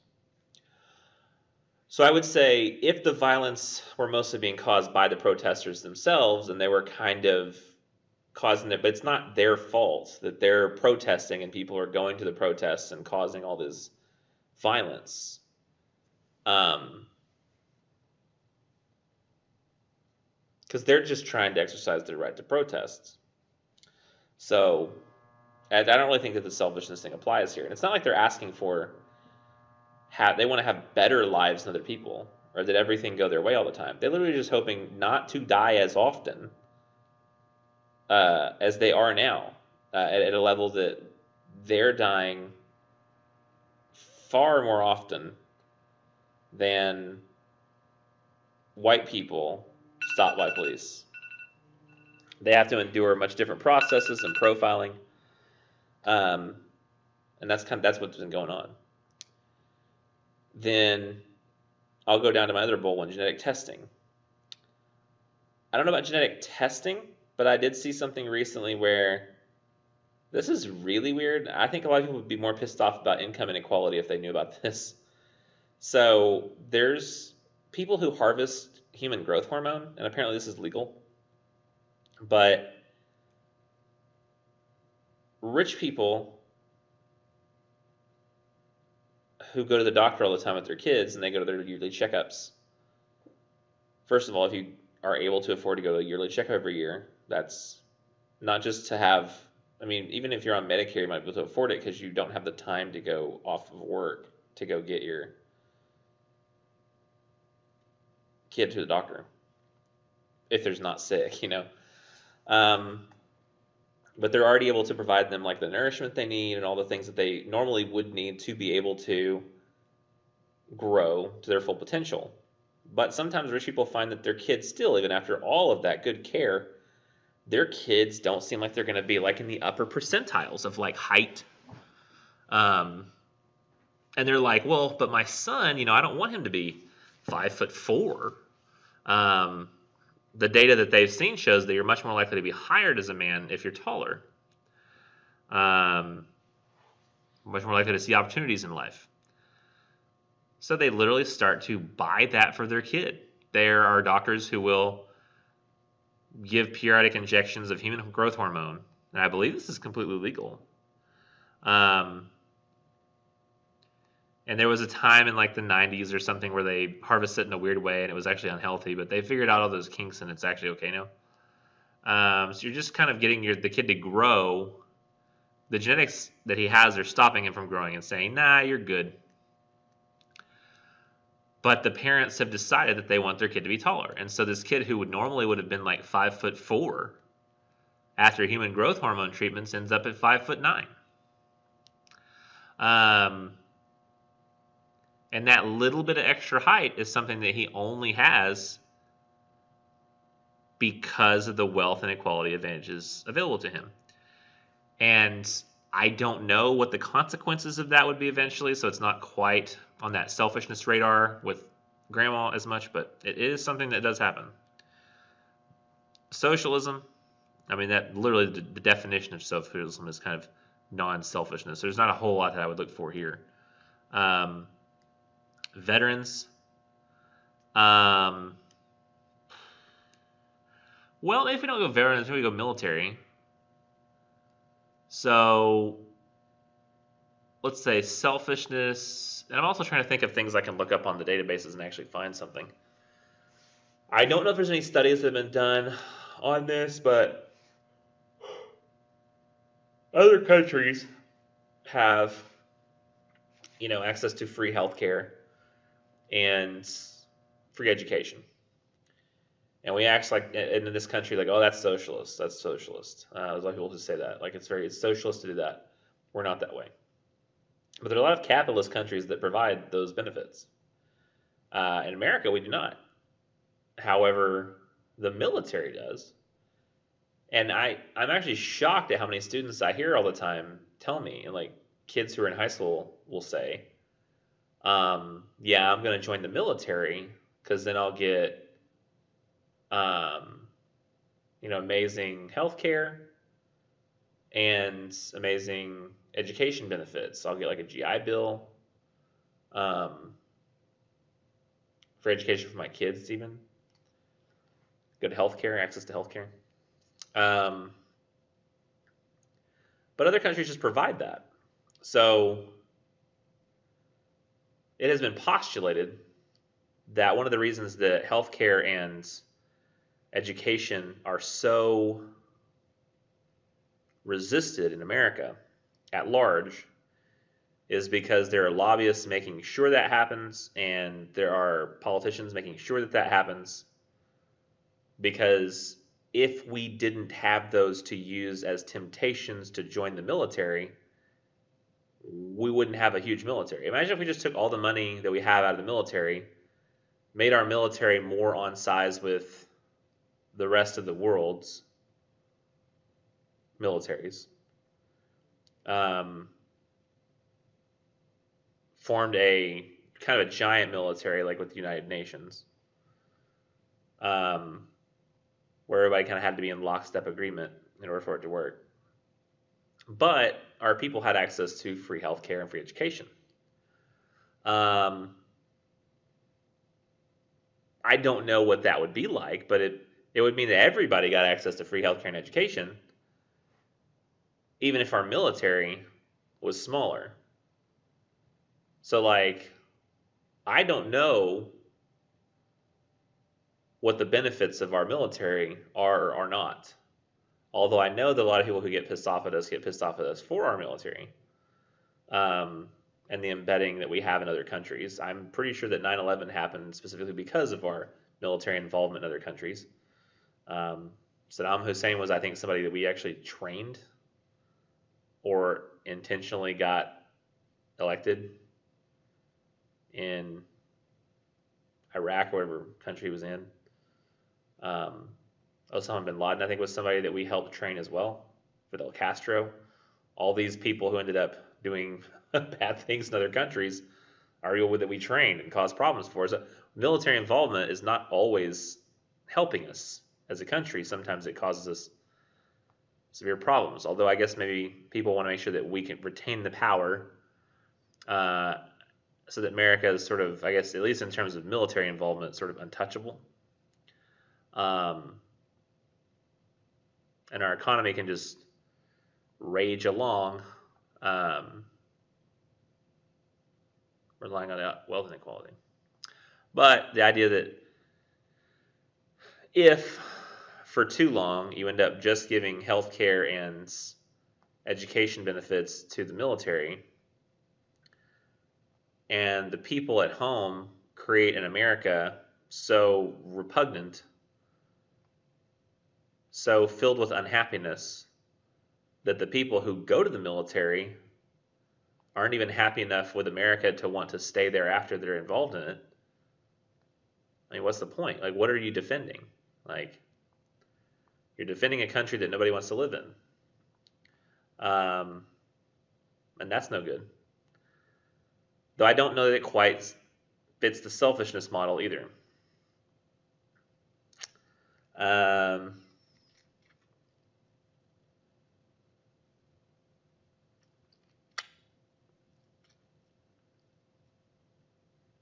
don't know.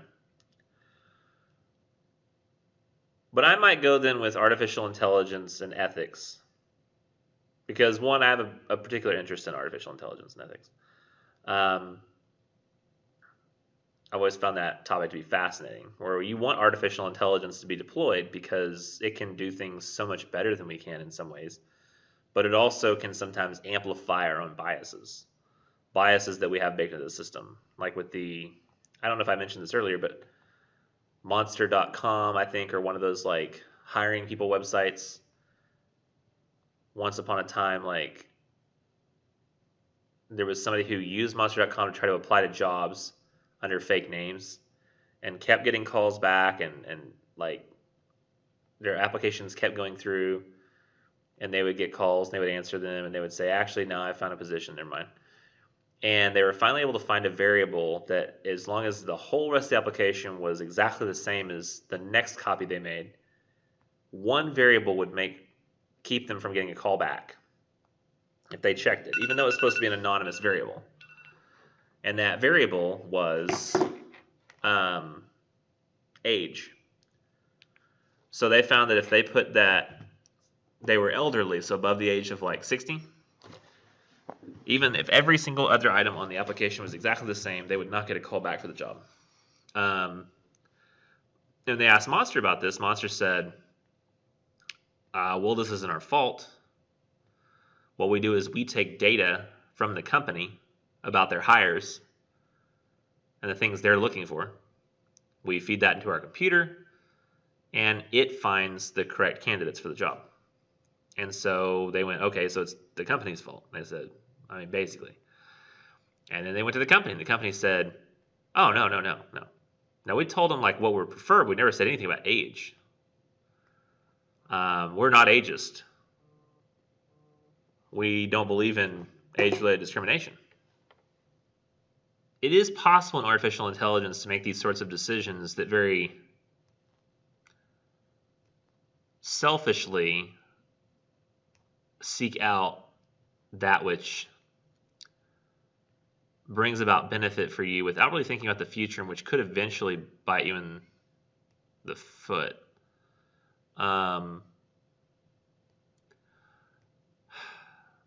wish it wasn't such a new thing. I know a perfect topic, if I could make it work, would be Trump. Because if you look at him as the grandmother in Good Man, It's Hard to Find, and let me be clear that this would probably have happened with Clinton or Trump. If the pandemic came in the first year of his presidency, right before his tax cuts were going to go through, I don't really think, and just so you know, like the tax cuts mostly benefited, like barely benefited people who make $100,000 a year or less. In fact, over time, those people's taxes will actually go up. The middle classes will up like 2 or 3%, but only in like the 6th or 7th year of the tax cuts. So it was actually designed, I think, to where in Trump's second term, right around the end, when people are already usually starting to hate that person anyway, they had designed it to where people would get mad at the like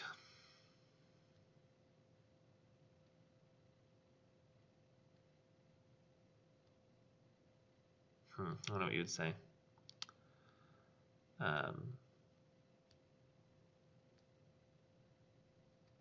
Congress, I guess, the Democrat Congress. I don't know. But anyways, Trump's response to coronavirus, and it could have also been Clinton's response to coronavirus. But in the year of an election, he really wanted to pump up his economy numbers because he's been basically running his entire presidency on, hey, look at how good the economy is. And that was his whole election strategy. He didn't really have another one. But then the pandemic happened, and he's like, well, it's not my fault, the pandemic. So the economy is great, but then like it really started having an effect on the economy. He basically was acting like it didn't exist, like ignoring it. Like, oh yeah, this pandemic, he wouldn't wear a mask, and he was like, this thing is not a big deal. One day, like a miracle, it's just going to go away. That was actually quotes from him. He said that. In fact, I saw something today that said that they're acting like they've conquered it when we're seeing spiking numbers. It's the strangest thing. And the economy is going down again, and he's trying, but he tried to ignore the pandemic, not really understanding how it worked scientifically. I remember when he said in front of Dr. Fauci in the White House, he said, what if we threw one of our really good flu vaccines at it? You think it'd have an effect on it? And Fauci, you can hear him. He's a super nice, measured guy. And he said to Trump when he said, what if we throw one of our really good flu vaccines at it? And Fauci said, would it have an effect? And Fauci goes, probably not. And the answer is absolutely not. It's like trying to use a key that doesn't go to a door on that door. You're like, well, I have a really good key at home that works on my door. Can we use my key on this door? Like, the locks are different. Like, it doesn't work. It's coded directly to that virus. So he just didn't quite understand what the pandemic was going to do, I think. And he tried to ignore it and be like, it's just like the flu, it'll go away. But it didn't. It's still here because nobody's ever had it before, so it can't go away. And he asked, like, I think he asked one time, like, what if we just let it wash out? Like, what if we just let everybody get it and they get it all at once and it's over? But they found out that would like millions of deaths, like many millions of deaths, unnecessarily. So that wasn't a good idea either. But as a result of him trying to win re-election, he's made a lot of selfish decisions that may negatively affect his impact. Like, just like the grandmother, she ended up dying as a result of her selfish decision making. And at the end, she's even still trying to go out for herself. But that in itself may have also accelerated her collapse. And the same thing could be true of Trump. He's still trying to pump up economy numbers, ignore the virus even after he got it, and it looks like the economy is tanking again right before the election. And it looks like it's looking like he won't be reelected right now. I want to make something happen. Knock on wood. But there's no guarantee. But he may have brought about his own collapse by his selfishly trying to keep himself from collapsing. Really putting himself first before party, and bring about his own ruin, kind of like Grandma did. The question, though, is whether I could find anything long enough or significant enough to do a paper on. So I know the topic. I know that the two things will link up and they would work. The issue that I have is that I don't know that it will work.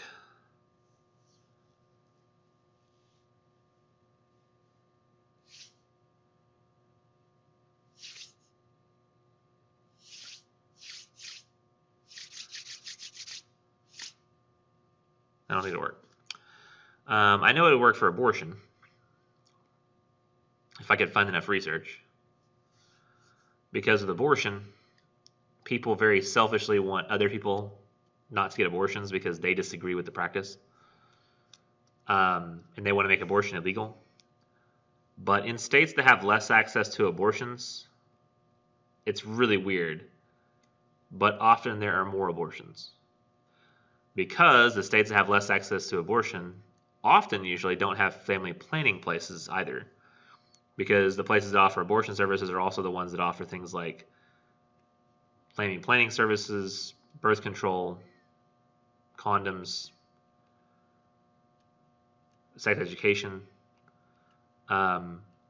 And those things are usually associated with less teen pregnancies and less abortions by proxy. So the states that draw less Medicare and Medicaid are actually the Democratic states, usually the ones that have the policies of make abortion legal, but also try to do some family planning and make sure you don't get pregnant in the first place. And so the selfish idea of wanting to make sure that people can't abort and making that decision for them ironically results in more abortions. So what's more important, the principle of abortion and saying we aren't going to allow this, or actually preventing abortions? Because just saying that abortion should be illegal and making it illegal for everybody doesn't actually decrease the amount in the way that you would think. It's kind of a counterintuitive thing.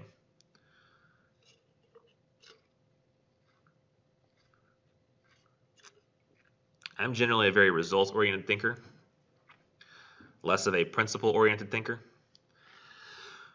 And for example,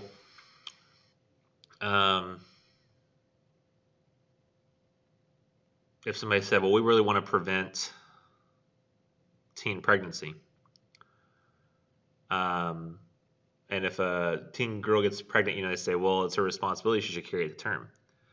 And somebody says, well, what if we could guarantee that girls wouldn't get pregnant? What if they came up with like a very simple form of, like a simple male procedure? You can just insert something into the male's like tubes down there. There's a minor surgery, maybe like some sort of injection or something. And every male would have their, basically fertility turned off in youth. In fact, if it's very important that you always receive consent for sex, you can always have sex, but if you want to conceive consent for having children, we could enact something where you have that basically turned off for you until you and a sexual partner with which you want to have a child both signed a release, and she signed basically a consent form that says, I would like to have a child with this person. I would like to start trying to have a child with this person. And at that point, the male could have his sexual fertility turned back on, and the couple could try to have children. And I imagine you'd have a lot of pushback on that. There wouldn't, like, the people in society wouldn't be like, and mostly males, but a lot of females too, wouldn't be like, oh yeah, let's do that. Let's turn off men's ability to have children. They're going to say like, all people should be free to have children. Well, what about rapists? Like, should they just be free to rape people? Like, oh, I want to, spread my children throughout the world. I'll just go, rape people, and then they have to have my children. That would be a very frightening thing.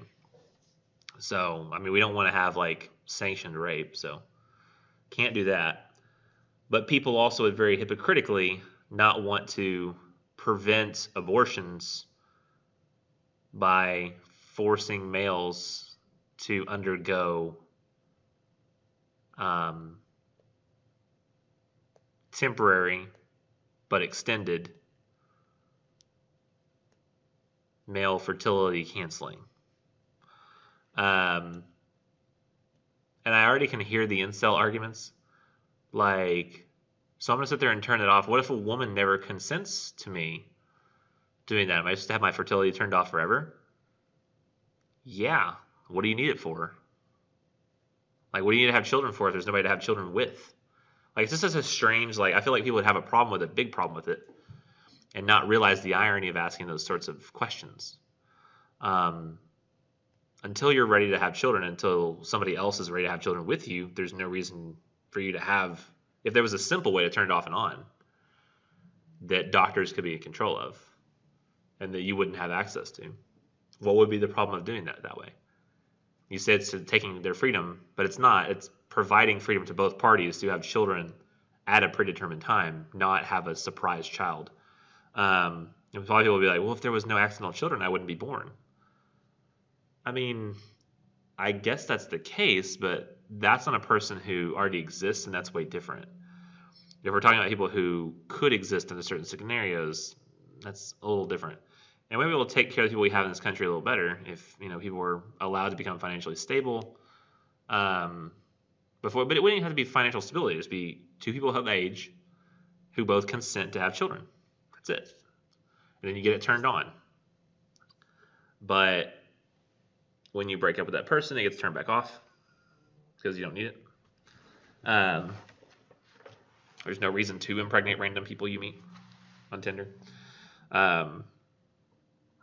But the idea here is that abortion, when people make rights that have to do with other people's bodies, sometimes not only is it a very selfish decision, but it's a very selfish decision that can actually defeat the very purpose of the thing you're trying to do. And the reason I'm doing all this talking is trying to figure out, because you can see like it's a complicated concept. Trying to come up with the idea is the toughest thing. I could go with laws that restrict abortion as that selfish thing, like the grandma. So I'm going to go over here. I've already found a topic, so there's no reason to stay here. I can leave this area. And I'm going to go up to the top again and go to Academic Search Complete.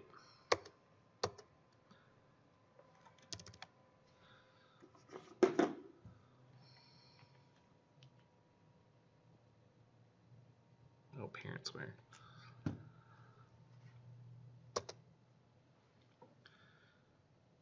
Oh, please let me in. Let me in.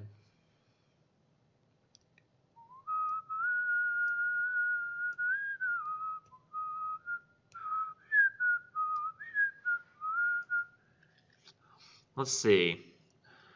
Let's go with restrictive abortion practices. I don't really know if that's going to work. Yeah, there's only 3 possibilities here. So let's change this to just abortion in general. I'd like to get rid of the, because there's going to be a lot of scientific articles about lifetime prevalence of abortion and risk factors in women.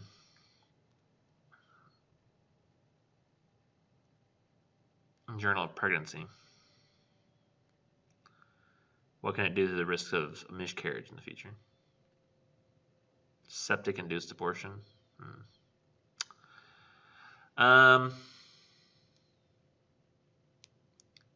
Looking at the keywords here.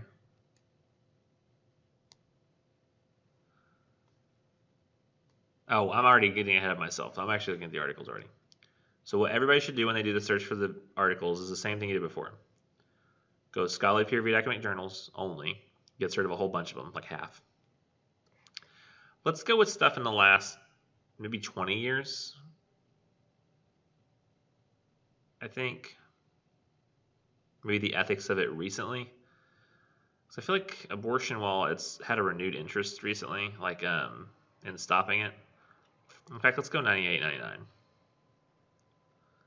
We'll go to the last like 23 years. Random number, but didn't really get rid of that many. Most of the articles are new. I'm going to only do academic journal articles, none of the book reviews, none of the magazines, no books. And I really only want to see articles that are in English. In fact, preferably only articles in America. Because if I already got like 12,000 articles, I need to narrow this down somehow. So geography, do I have United States only? That gets me down to 817. That's a little more manageable.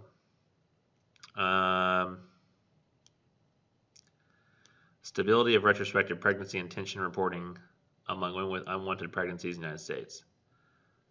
Retrospective pregnancy intention reporting. Induced abortion according to immigrants' birthplace.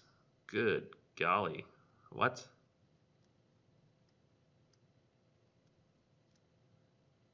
Well, I will see. has nothing to. It's really weird. Access to choice, examining differences between adolescent and adult abortion fund service recipients. Access to examining differences between adolescent and adult abortion fund service recipients. Huh. Maybe. Now, I'm not going to sit here and go through 800 articles. I'm not going to do that. What I am going to do is go here to subject, which Roe v. Wade is there. Subject term. Let's go ahead and go. Let's see more of this. Women's rights. Maybe abortion and ethics.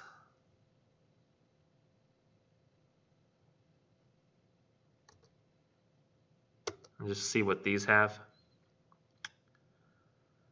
The bad mother, stigma, abortion, and surrogacy. Less ethics and more like pathos. Introduction, intersections in reproduction, perspectives on abortion, assisted reproductive technology. Legal change and stigma in surrogacy and abortion. Surrogacy and abortion. I don't know. Expectant fathers, abortion embryos. Abortion bans, doctors, and the criminalization of patients. That's kind of what I'm looking for. Problem is it's only 2 pages long. It's useless. How long is this one? 1 page? Gone. How long is this one? 10 pages with 2 charts? I'll at least hold it up there. So I can only have 10-page articles. Public attitudes toward abortion in Israel. Research note. Why the United States? 3 pages. Is there like a? Can I say how many pages I want it to be? I really would like that. I cannot. I just had to look. That's stupid. Nothing. Page options. Oh, it's gonna be like this page. Yeah. Longest. No. That'd be convenient, wouldn't it? Never go with anything called preface. That's just the opening article for a journal. Issues in law and becoming a healthy physician. Okay. The unacknowledged consensus on abortion. Well, why are all of these articles like 3 pages? What is a post-abortion syndrome creating an affliction? And they're all so short. They all seem like, I mean, how much data can you even have in these? A supportive yet critical response to rethinking Roe v. Wade, defending the abortion right in the face of contemporary opposition.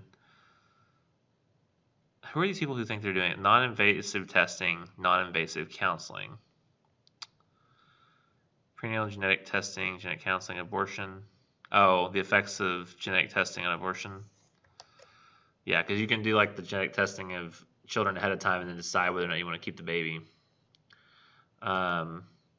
If its life is going to be difficult. So that's maybe something. Abortion, secular dogma, the sacrament of sex, and their failed attempt to impose moral idiosyncrasies at the roots of argument. Defending my rethinking of Roe. 3 pages? 2 pages? What is all this stupid stuff? 2 pages, 2 pages. I'm not even going to look at them. Defending abortion right in the face of contemporary opposition from December 2010. Okay, curious as to what that is. Doctor's Dilemma, 14 pages. Paternalism and the medical legal history of assisted reproduction and abortion. We're talking about in vitro fertilization, artificial insemination. 14 pages, we'll look at it. Selection against disability, abortion, art, and access. That actually is quite compelling.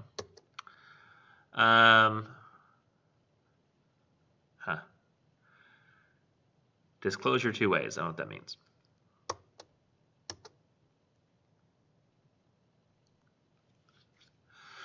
Constructing the meaning of ultrasound viewing in abortion care. Oh yeah, the states that require people to view an ultrasound before. It's interesting. Hospice, care with compassion for families with an adverse prenatal diagnosis. Keynote address, untying the moral knot of abortion. Keynote address, 16 pages. Okay. Law defense. Preschool aids the president's themes and scenes of the abortion debate. Only 8 pages. Removal of non-violent outlets for dissent and the onset of anti-abortion violence. Abortion law should align with evidence. Well, that's weird. Anti-abortion violence?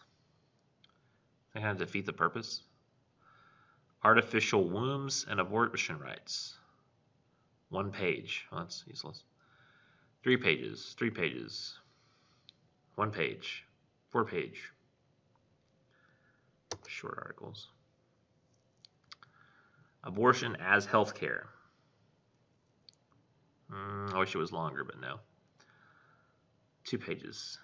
2 pages. Why? 11 pages. Protestant response to Roman Catholic rules about the induction of unborn anencephalic babies. Anencephalic. Isn't that babies born without a head? That's weird.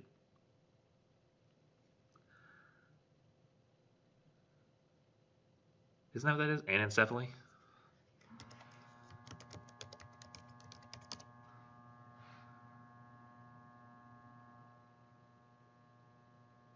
Without parts of the brain and skull. Oh, it's terrible.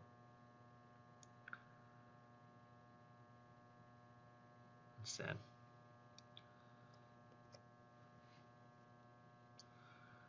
Demise of feminist communitarianism. Okay. Forgotten founding document considering the ends of the law.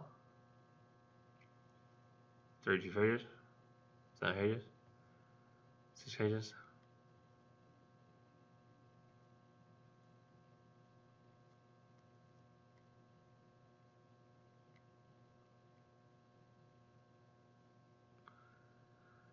Not freedom of divided people, not rights to religious life or expression or any of the formulations that will prove so easy to resist, but the most basic rights in the Constitution.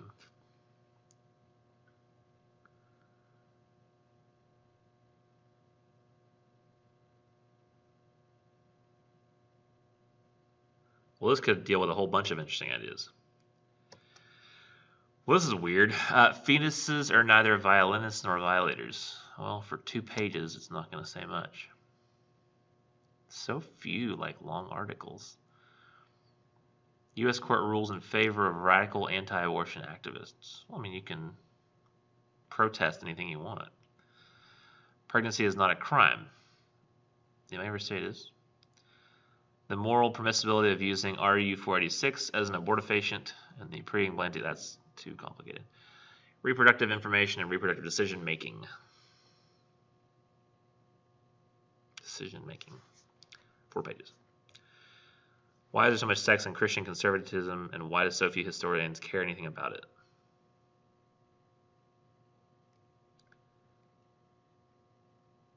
I'm not sure that that's necessarily relevant. Privacy issues for girls are in the news and in BJN. Blech. 2 or 3 pages. No, we're good. So I might be able to pull 4 articles out of that. If I looked at the abstracts, maybe. So do I have 10 pages, 13 pages? I'm, by the way, looking here. 14 pages, 14 pages, 13 pages, 14 pages in a chart, 16 pages, and 10 pages. So let's see what we have here. Access to choice, examining differences between adolescent and adult abortion fund service recipients. Okay, so who has access to choice? Huh. Non-invasive testing, non-invasive counseling. What journals are these from? Health and Social Care in the Community, Law, Medicine, Ethics, American Journal of Bioethics, Law, Medicine, Ethics, Law, Medicine, Ethics, Sociology of Health and Illness, Washington Lee Law Review, Issues in Law and Medicine. Okay, so I need to put all those together. The Law, Medicine, Ethics, that one's separate. Law, Medicine, Ethics.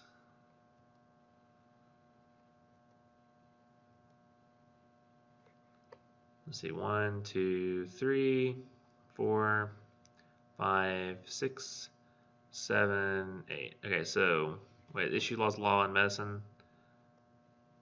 Okay, there's 3 of these other ones, so I gotta pick one of these. What's the topic? Article describes new prenatal genetic tests as painless, early, and increasingly available. State legislators have reacted by prohibiting abortion for a reason of fetal sex or of field diagnosis and managing genetic counseling.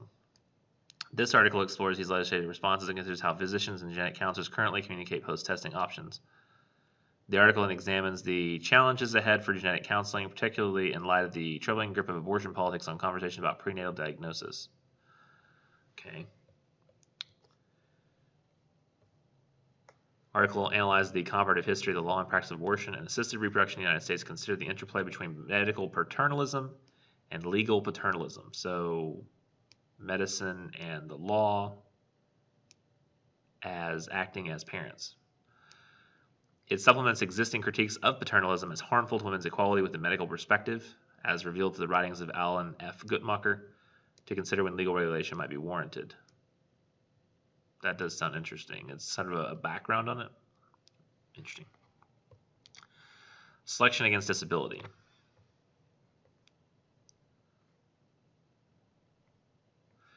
This essay re-examines the disability critique of prenatal and pre-implantation screening in light of the evidence about larger contexts which fertility and reproductive health care has rendered yes. It argues that efforts to identify accessible criteria for trait-based selection or otherwise impose reasons-based limitations on reproductive choice should be avoided because such limitations perpetuate the discrimination encountered by adults with disabilities seeking fertility and reproductive health services. Oh.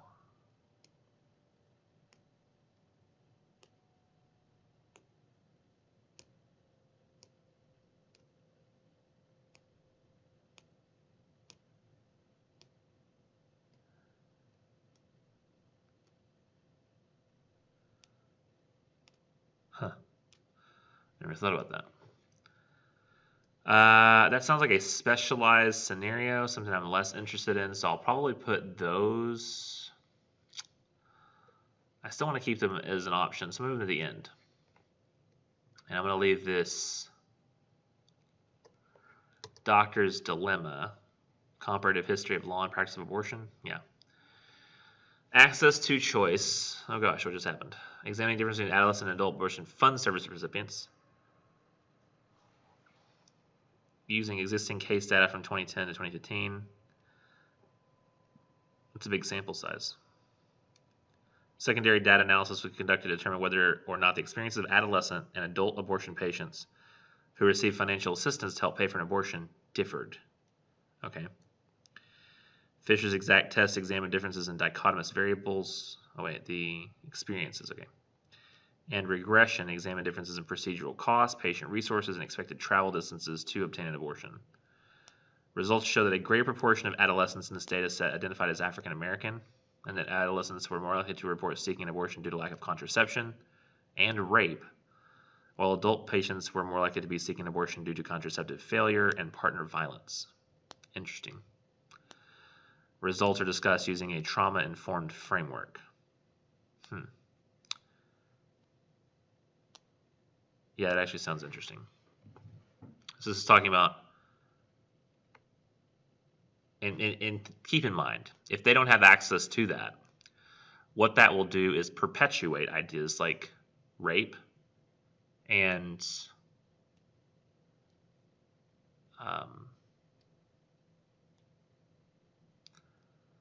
what was the other one? Partner violence. Because if you're not stopping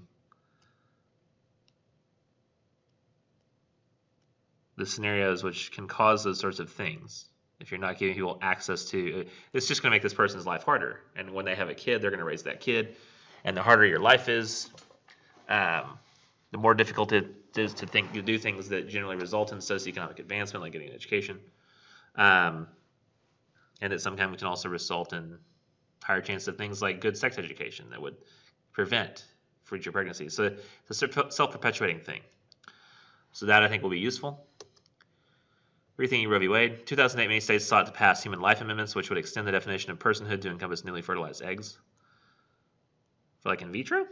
If such an amendment were to pass, Roe v. Wade, as currently defended by the Supreme Court, may be repealed. Consequently, it is necessary to defend the right to an abortion in a manner that succeeds, even if a human life amendment successfully passes. J.J. Thompson's argument in defense of abortion successfully achieves this. Her argument is especially strong when one considers that her central thesis that one person's right to life does not entail the right to use another person's body for continued sustenance is pervasive in legal policies in the USA?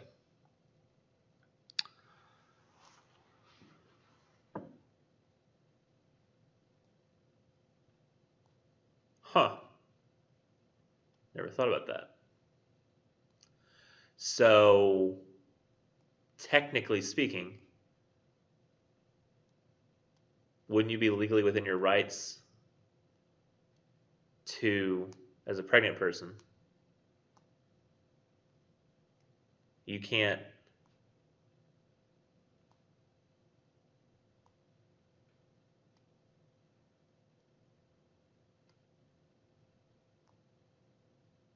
well, if you have a child and you give birth to a child, you have to feed that child. So if you just stopped eating, would that be considered the same if you considered a child? But yeah, nobody like child feeds off of them. It's interesting. Dude, what? Why did it do that? Dude, what's this battery problem? Stop. Why are you suddenly freaking out? Oh my gosh, dude. Oh. Usually it's like if I do the cord up here, then everything is fine. In fact, I'm just going to put the daggum cord. It's annoying and I don't like it, but I'm going to put it on the camera that's literally on the edge of the laptop. Because it works better that way. So I have to look at that to see. It's kind of a selfish decision, isn't it? You're saying that somebody else should have to have a baby to satisfy your desires. Meaning of ultrasound viewing and abortion care. I don't know if this is going to be relevant. Because increasingly routine in abortion care, scholars and activists have forwarded claims about how viewing the ultrasound image will affect pregnant women seeking abortion, expecting it to dissuade them from abortion. That's why they want them to do it anyways.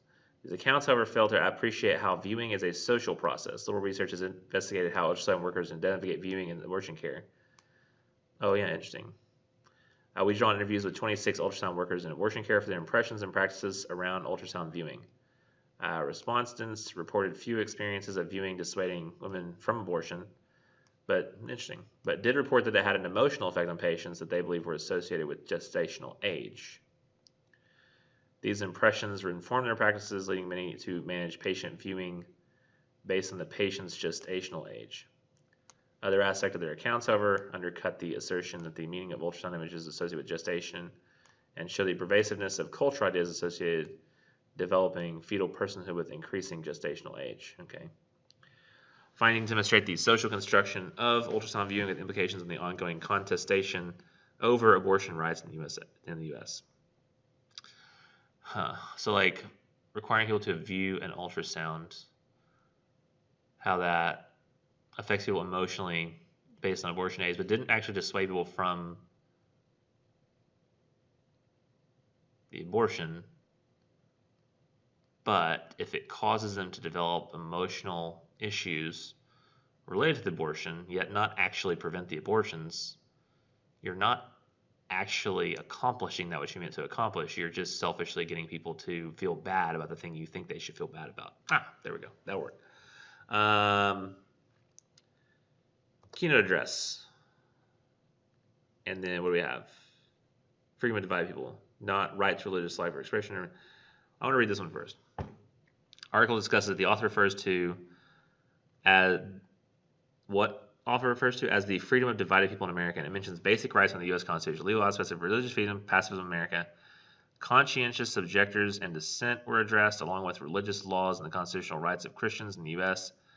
Freedom of thought are examined, along with the claim that U.S. federal powers cannot decide moral questions about abortion and same-sex marriage.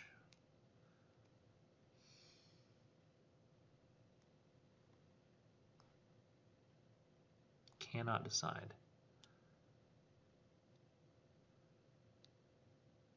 It's hard to tell what that's saying. It almost sounds like it's saying, if they can't decide, then who can? The people themselves? So it's just always up to the person. If they want it, they can do it. It's a very libertarian idea. Let's go to the keynote address and look. Untying the Moral Knot of Abortion. Article presents a keynote by a community law professor, which is delivered. Moral aspects of abortion, autonomy, and debates over the value of an embryo of fetus are determined. Various rulings by the U.S. Supreme Court and abortion advocates, Roe v. Wade, Planned Parenthood are examined.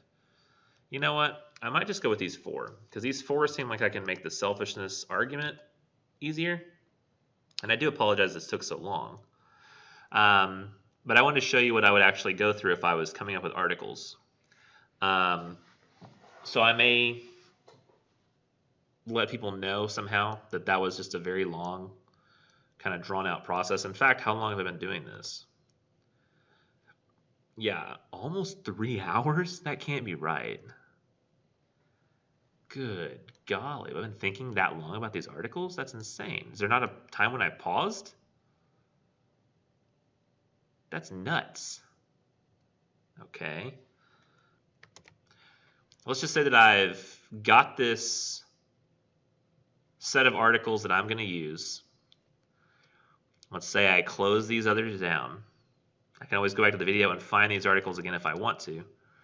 And these are the ones that I want to save and keep and not get screwed over by the databases. And let's see if I can find ones that seem to have to do with overview of the story, outlines characters, interprets various events based on how they relate to the author's utilization of space, as well as various landmarks in the southern U.S. Melancholy tyrant. Democracy and tyranny. Existence of hierarchy or authority as manifested. That actually works with my selfishness idea. It's only 6 pages, but I think all the other articles, aren't they longer? 14. Come on. 10. I'll allow it. 14 and 14. Yeah, it works. So if I go to the literary articles, then 6 pages, that'd be fine. In fact, isn't that enough? 4 and 1? Maybe I'll find 2 more. Moral structure. The 10 stories, and oh, it's a whole book. One of my basic concerns of Christian belief, significance of the misfits directing of the execution of the grandmother's entire family. Criticism on the story's sentimental view of the grandmother. What? The story's sentimental view of the grandmother? I've never gotten that before. Explanation for the grandmother's act of selfishness in the story's conclusion. Yeah, give me that one too. Because it says here, like,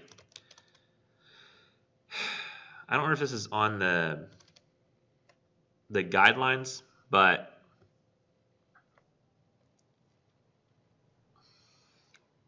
I used to have it where it said I don't limit it, but I actually would prefer. Let me see, where is it? Oh, come on. No, I don't have that anymore. That's interesting. I used to say that I would prefer if you had 6, because that actually works out a little bit better. And then you can have literary work, because then there's no questions. It just works. But I guess it's not an issue. So we'll go to the planning assignment now. Wait, I already did the rest of the other thing? Finding the articles. How will they be used? Yeah. Go to that. Finding the articles. And the qualifications, yeah. I got to make sure that those 2 aren't from the same journal.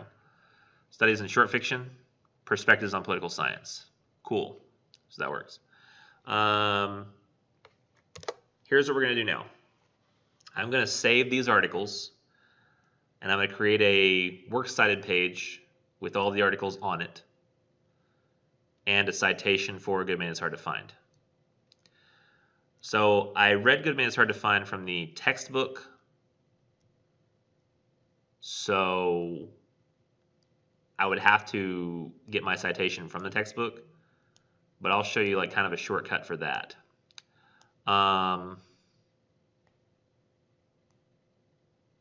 Here we go. I'm going to make the references page first before I do anything else.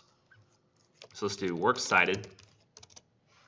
I'm going to go over to the left. We're going to set up the, let's make this smaller because I'm on a computer. Y'all can see. I want 0 indentation and 0 spacing, but I'm going to set up a special hanging indent of a 1/2 inch and a line spacing of double. That is how I want it to look with Times New Roman 12-point font, 1-inch page margins. That's going to give me the Works Cited page look that I want. Now, no, that's my BitTorrent stuff. let's go over here to, because I'm just using 2 of these literary articles, right? The first 2. I'm going to go to this little button over here that says Cite. It'll actually cite all these for you. You don't have to do it yourself. So I'm going to go with Citation, and usually it'll just kind of help you. Let's try that again. Well, how lovely. What about here? Of course not. Why would you? What about the other? What about this one? Come on. Okay, why is that one working and the other one's not? Let's just go to all citation for all of them. These are all the articles, right? Citation. And I already checked the page numbers, so they should all work there. What about these? For some reason, these aren't working. Let's just refresh them and see if they work that way. Refresh. Ah, it's telling me like I got to redo my session. Oh no, can I not go back?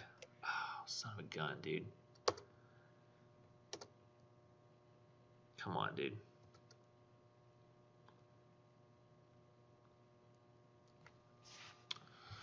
Bruh.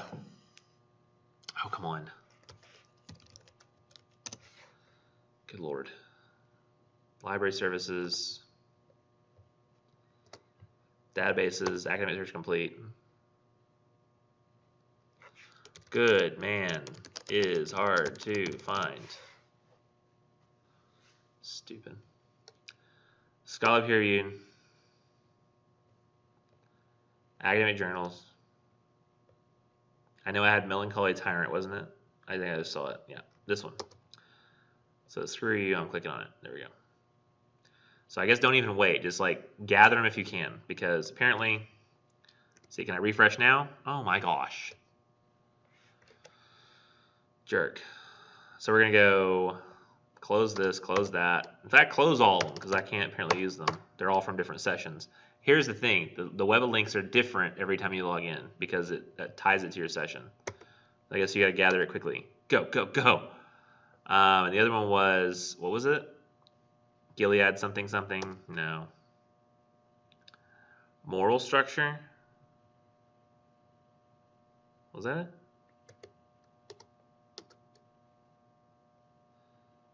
No, 10 stories. That's not what I wanted. One of my babies? Yes. All right, so I want this one citation, and I want this one citation. Now, in every one of these, we're going to scroll down to the MLA because we're doing MLA this semester. So we're going to go to the other window. This one as well. MLA. MLA. MLA. MLA. Okay, next. I'm going to go, and this is weird the way it looks. I know it's strange, but we're going to copy paste this. Now MLA has, actually let's go to the other one first. MLA has different rules than APA. Those of you who used it in the first semester. Let's go to, I think keep formatting is the one that always keeps the italicizing. Yeah, so we're going to keep a formatting paste. We're going to make sure we organize these in alphabetical order. Okay, is what I'm going to do. So we're going to do this one as well, copy. Because MLA has different rules than APA, you'll notice that this one right here, like in 1301, has a DOI number. Okay, and those are fine, keep it the way it is. These, though, in MLA, they say they're from EBSCO host database because this doesn't have a DOI number. And then it includes the web link. I'm actually okay with this in MLA because while I usually have people provide the accession number, which is scroll down and find it down here. The full text is right there. Oh, come on. I need the accession number. Come on. There it is. 97071530551. If you look at the citation up here, 97071530551. Look how that number is very similar to that accession number right there. See? Literally the exact same. So the accession number, which I usually have people in APA write down manually when there's no DOI number, in this case, it's already built into the citation, so there's really no need to do that. So I'm not actually going to require you to, as long as you're using the MLA, and copy pasting it, you should be fine in no matter what circumstance you do it, because I should be able to get back to your article with that information. Now, if you ever want to get back to your article, you can just type this number, AN, blah, blah, blah, into the database, remove the equals sign, leave a space instead, and it'll take you directly to the one article of your choosing. It won't go directly to the, it's going to have a search that pops up with that one article, but then you can go right back to it, because that you put the accession number in, and that's the code for searching for it in the database. That's why it pops up in the website. So I can actually use this again. I can go back to it anytime I want, because that code will always work no matter what session I'm in. Now, if I go back over to these, I'm going to do the same thing. I'm going to go back to the beginning, Swanson. We're going to copy hers, and these will likely all be DOI numbered. Swanson, paste it. Ellie, paste it.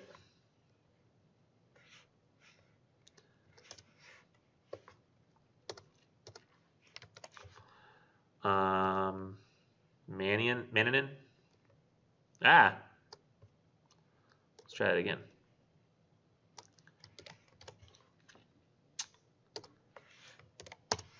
Oh, dang it, I did it wrong. Let's do an enter, and then we'll do the, you gotta do the right kind of paste or it screws it up. Then we're gonna do Kimport, which comes before Mannanen. Let's go here, enter, paste, Kimport. All right, so I've got all the articles here, and the only thing I have to do now is create the textbook entry, but I'm gonna put that on pause for a second, because it's very important that I get all these articles saved, and I'll tell you why in a minute. So I've got the reference entries here now, so I'm gonna go down, let's go back to these articles in order of when I found them. So this is one of my babies article. Let's go to this one. We're going to close this out, and let's go to all the articles pages again. This time we're going to click on PDF full text. And what that's going to do is give us access to the full text PDF of this document, which if you save it will let you see the article in its original form in the journal in most cases. So you get to see it in the type of visual style that was planned for it originally, and it's a lot easier, I think, to read in those original visual styles. See how much nicer that is to read than like a bunch of text on a screen? It's built to read. So what I would do now is like find the article Bandy, go over here and say, well, the Bandy article is Studies in Short Fiction, so Bandy. And the title is kind of important. I might just do this. I'm going to copy this and then just remove all the unnecessary information. Okay. So let's see if I download it. Rather than have I'm going to create a whole folder for this called English 1302 2020 Fall. And then I'm going to paste all that information in. In fact, if it'll let me save it, why not just do this, right? Can I do it? The name is not valid. What's in there? The quotation marks, maybe?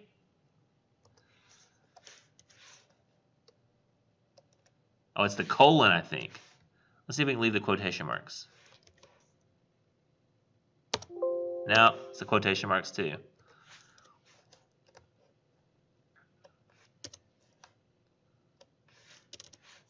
This one now?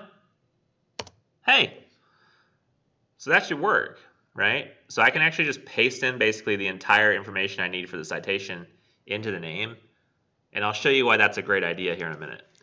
So what is this? Access to choice, the Ellie article. We're going to paste all the way down to the year, because that's what we need. Actually, the page number would be really helpful as well. I'm actually going to do the page numbers now too, if I have access to it. Why does that say page 107? Wasn't that supposed to be a longer article? Yeah, for some reason I just didn't have it correctly. Because why the heck not, right? Let's just copy this, go to the Ellie article, which has got to be one of these. Swanson, Ellie. It takes a second, but trust me, it's worth your time. Paste. And you might have a computer, if you try to put this in too weird of a place, it might not let you save it. Save, please. Ah, dang it. What do we have? Quotation marks again?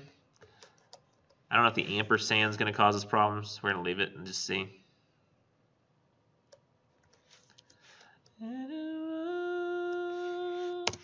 Oh, it's the and symbol's causing the problem too, so let's find it. Health, I'm going to go social care. What? Where? No. The dash? Is it the type of dash I'm using? What in tarnation? Comma? No, I didn't do the commas in the last one. Period, comma, et al. Oh, colon. I didn't see the colon, my bad. Change it out for a dash. Bingo. Now, Kimport. We're going to go to the page numbers of that one too. Kimport, where are you, Kimport? Mannanen, Kimport. Save it. Same folder. It's in this. I don't know. We're not going to do the ampersand this time. We're going to see if we can get by without it. Boom. Ha! Ampersands are okay. Probably should have changed the other one. Mannanen. Mannanen. I don't know why I did that. Which one is this? Mannanen. Okay. That was this one. Yep. Save it.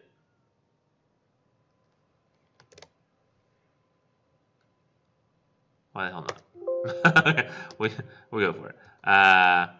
Always hit enter first. You never know. I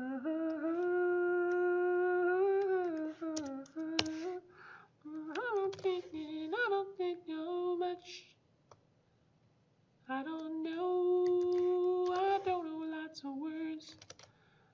Just keep doing this. I'm singing on the video. Okay, so let's see. Download, paste it, quotes, perspective, pop, pop, pop. Ba-da-ba-ba-ba. The colon's gone. And then we get rid of this quotation mark. Should be everything, right? Good job. Then one more, I think, and that's it. Swanson.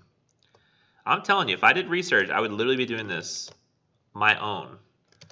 So I'm not doing anything or having you do anything that I would not do myself. In fact, I'm freaking doing this by myself. I don't even have to. Like, I could just tell you, oh, guys, go do the blah, blah. And like, I wouldn't have to technically do this.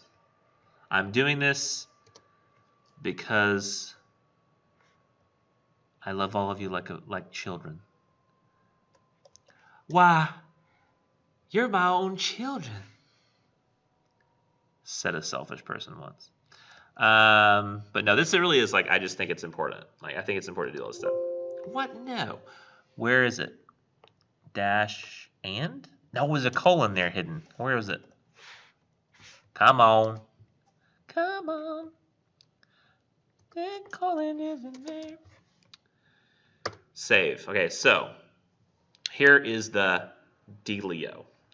The reason I've done that is when I start doing my research, first of all, I'm so glad that I have these PDFs saved, because once upon a time, all I did was save document. Like, there's this thing on here, I don't know if y'all even saw it, like, you go, oh my gosh, look at that, it's amazing, I can send to my Google Drive. And like, I don't know if you can send the document to your Google Drive. If you can, that's fine. Do that. If it'll let you do it. But printing it, no. Emailing it, I don't know. Is it worth it? What does it do? If you open my daggum mail program on my computer, I'm going to be pissed.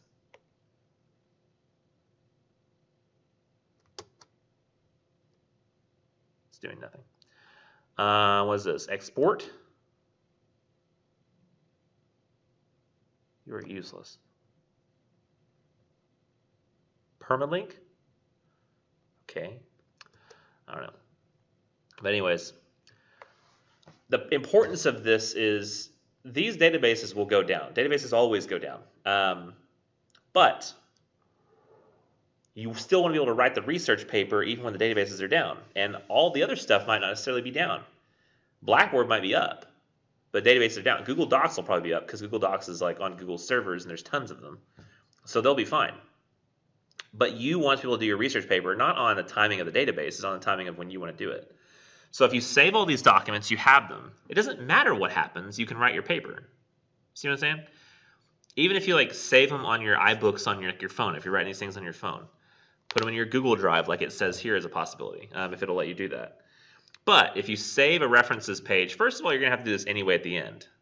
And it means you're going to have to go all the way back to those pages and get citations. Just do it now. Build the citation page. Boom, Works Cited. It's all done. It's in alphabetical order. I don't even have to do anything else. The only thing I have to do is get the citation from the textbook. And I'm going to show you an easy way to do that. So I don't have to like go get the textbook and like, I mean, I still probably need that for the length of the pages, which I probably will go grab it for that reason. Other than that, it doesn't really matter. So what I'm going to do is show you that real quick. So I've got 6 sources. I need my 7th, right? And really you only have to have 6, but I decided to include more than I had to. So I'm going to go over here to the PDF for the paper, scroll all the way down to the bottom, and I've actually given you an inaccurate citation on the sample research papers Works Cited page. And one of those is Hawthorne. Nathaniel Hawthorne's story, The Minister's Black Veil, does not appear in Arguing About Literature, which is our textbook. However, I think we have moved to a 3rd edition. Dang it. However, I have acted as though it's from there, just so you'll have the rest of this citation that you can use. And I may actually go change this because I wasn't aware that it was the new edition that I did not have the numbers changed for yet. So actually what I'm going to go do real quick is change a little stuff magic-wise in the background, and you're going to not notice this. Computer magic. If it's in the same spot, you'll notice that now it says Arguing About Literature, edited by John Shilvin, John Clover, 3rd edition, Bedford 2020. I just left the same page numbers. But I went and found the story in the book, the textbook anyway. I've got it right here in front of me. That was a piece of dust, sorry. And I've already got basically the citation made. All I have to do is go over to my document here. I know the author is O'Connor, so it's going to appear right there after Mitchell. And I'm going to try to copy paste this, and I know most people are going to use the PDF, so I'm going to try to do the same thing. I don't like the way that copied. What do we got? This, that's okay. What about this one? Merge formatting looks okay. What about keep text only? That's odd looking. Those look exactly the same. I'll do the merge formatting. So I'm assuming that the formatting is going to get taken over by this one. And look for any issues I need to get rid of. So first of all, this needs to be italicized.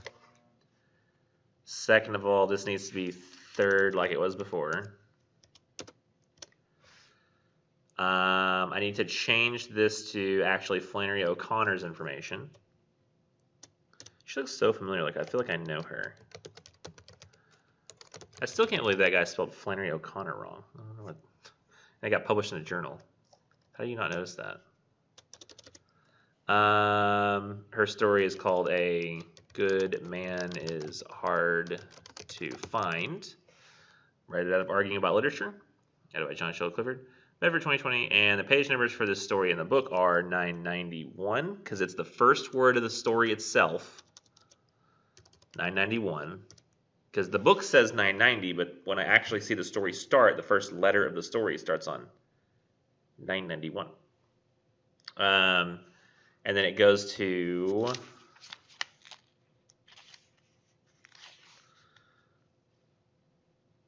1003. The very last word of the story is on 1003. So I do have to finish out the number because it doesn't just go easily to like 991 to 99. Okay, so, my gosh. I can save this. We're good to go. I'm going to throw a little block in here because Microsoft Word is stupid. But look, I've got the works cited, I've got the articles by, and if you want to keep track of things, you can color code them like I had color coded over there.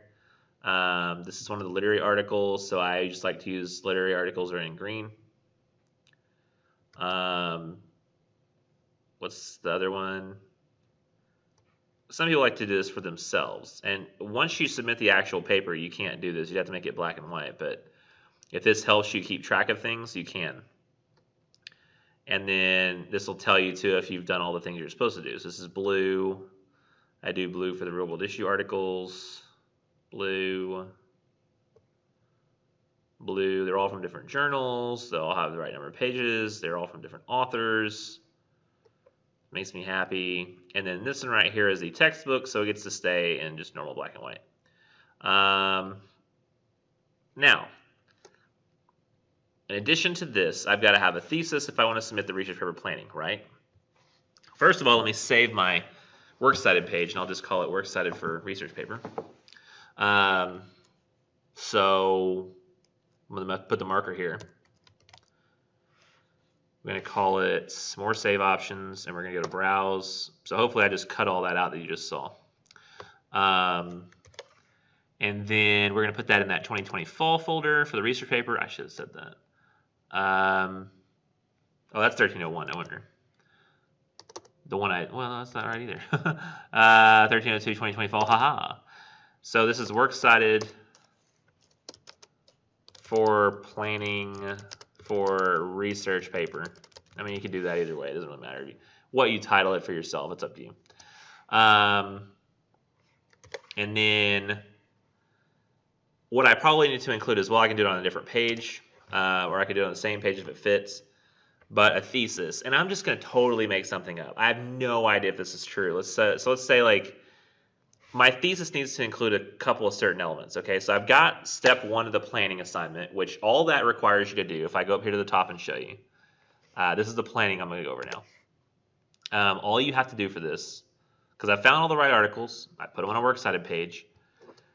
You have to submit your Works Cited page of tentative Works Cited pages that you, or tentative articles you think you're going to use. Where you include the 5 articles of research, which is the 1 or 2 literary sources. So I have 2 for Flannery O'Connor, 3 to 4 real world issue articles. So that's 4 that I have for the abortion, and a 6th citation, which is the literary reading from the textbook. So I went and found the textbook and did the citation for it, which I actually copy pasted from the research document, but we talked. That wasn't a big issue. I have a coat here I'm using as a blanket. So thesis proposal looks something like this. It's like the statement you're going to make about how they compare. In Arthur Mill's Death of a Salesman, Willie Loman's distortion of the American dream mirrors the American government's indecision regarding degrees of constitutional privacy during the Edward Snowden scandal. So implying that that's a bad idea to equate those two things. Or to end up like Willie Loman because of what he ends up doing to himself. Show how they can be compared in a way that could be absorbed, in a way that will tell us something important.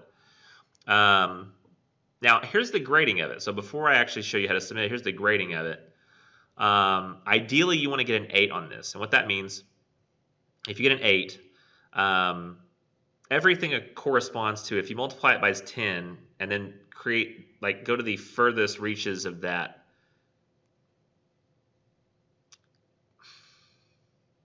grouping of 10, I don't know what you would call it. Here, let me show you. If you receive a 10 or a 9, you can proceed with your essay because you have a possibility of getting up to 100 or up to a 99. If you get an 8, you can also go up to an 89. If a 7, up to a 79. I'm not saying that that's a restrictive thing, like there's no way you'd ever get higher, but it's just what I reasonably think you might get based on what I'm seeing from you at this point. So you want to make sure your thesis can get all 5 points and your research can get all 5 points. So the 5 articles you have outside research have to earn 5 points. And the thesis has to earn 5 points. One of those comes from having both subjects listed. 2 of those come from talking about how they compare. And 2 of those come from basically implying why that's something important or something we need to do. or being clear about how that comparison is going to be made. So the article thing is really easy. I just make sure that there are 5 articles, that they all come from different journals, that they all meet the page number requirements, different authors. You have 2 on your literature or 1, and you have 3 or 4 on your rule issue. That's all I check. And then I make sure you have your textbook as well, or the actual story itself. But usually I'll let you move on if you don't have the story itself, as long as everything else is right. I'll just say add that in the paper. And if you don't, you end up getting dinged pretty heavily, and I tell you to include it. But you just have to get an 8 to move on. It'll let you move on once you get an 8. So you can have like one little error, and I'll tell you to fix that error, but just go ahead and move on and start in the paper. So I need to make sure that my references meet those criteria. And if I look here, I can examine this myself and say, look, I have 2 on the literature, 4 on the rule issue, Bandy, Ellie, Kemport, Mannanen, Mitchell, Swanson, different names. Journal of Law, Medicine Ethics, American Journal of Bioethics, Sociology of Health and Wellness, or Illness, Health and Social Care in the Community. That's 4 different medical journals, Studies in Short Fiction, Perspectives on Political Science, different journals. That article right there is only 6 pages, but that one is 13. That one is 13. That one is also 13. That one is 10 technically because it covers all those pages. And this one is, I don't know why it's saying page 107 when it covers like 10 pages, but oh well. So I've got the plenty of page numbers as well. But now I need a thesis, and the thesis has to make that argument and compare them like I said. So we're going to go down here to the sample. Oh, I should have included links like right in the direction. So you have to include 4 things: the subjects, the claim you're going to make about their similarity, the reasoning for how or why they're similar or why that's important, and the purple is the human problem. So I have to make sure that I get all of the ideas in there. In fact, I might just go down here and show you how that would work. Let's see. Blue. What was the others? Red. Green. Purple. Dumb. And let's just make the colors. So red is going to be red.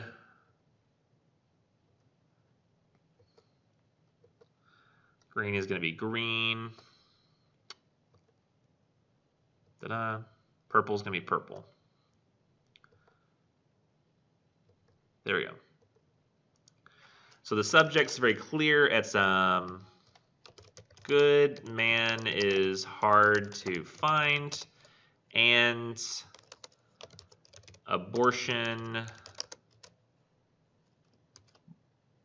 rights imposed on women, or abortion restrictions imposed on women by society, and the law. Okay, it doesn't really, I don't have to get that perfect right now. Let's go ahead and hit enter a couple times. I need to go up here and make this bit where I say thesis is actually going to be it's not going to be black and white. It's going to be, so why don't I actually take these and like, I'll just copy paste them up here, right? Boom. Good man is hard to find. Abortion restrictions. Legal abortion restrictions. And I can just leave it at that. I don't have to get any more specific. Now, the red. What is that? The claim I'm making about them? Don't really know that yet. Green, what I'm making about them? Don't really know about that yet. It's kind of a selfish thing, right? And you might be thinking, well, it's selfish to have an abortion. But it's also selfish to tell somebody how their abortion should be had or if they should. In this case, I'm trying to relate it to good man is hard to find. So while there have actually been numerous studies that talk about when women do get abortions, they go back and ask them years later if they regret it. And almost resoundingly, like 90 to 95% of them say no, I did not regret it. Which is strange. You would think it would be higher, just in the incidental aspect of it. Like there, could have been a child and now there is not. But I think a lot of people realize that the life they could have given to that child would have been not good enough. It could have resulted in the same socioeconomic and crime and violence problems that they endured themselves when they were younger. And in order for any child to have a positive upbringing, they would have to be removed from that situation. And people act like, you saw that it said predominantly the ones who were receiving those abortions, getting abortions, are African Americans in that one article. In the study where they incidentally came in contact when they said it was African Americans, yet most of the people who are out there, I think, adopting are white, and they do let you say whether you're willing to, and people can make, they can say, well, I would only want to adopt a white child. Not everybody does that. Some people are just like happy to have any kid, but some people who are more doing it because they want to give back to society or do something nice, they see it, they then go through all this like a picking of like who they would raise. And then you have all the ethical issues of whites adopting black children, like, and the cultural, not appropriation, but funnily whitewashing, where there's actually been a huge problem of parents who adopt black children not knowing how to care for their hair. And some parents are really good and they go and they find out like how am I supposed to care for their hair. It's a really big part of black culture to care for your hair properly, style it properly, within social mores within black culture. But some parents are just like, oh, I don't know what to do with it, let's just put it up every day.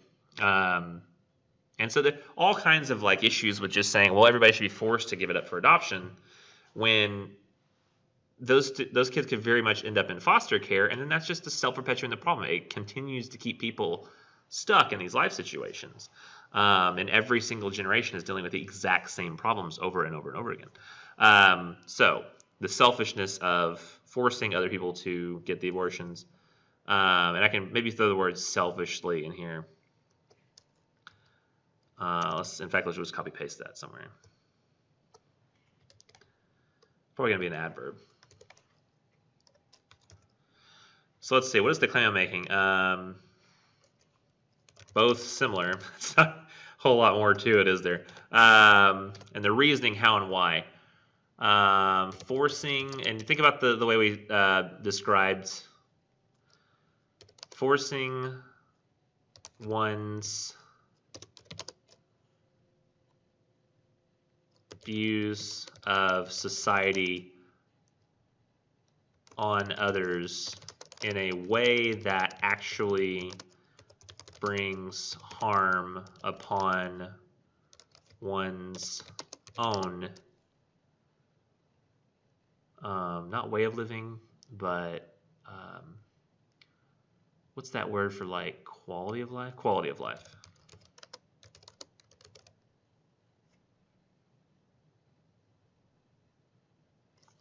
So,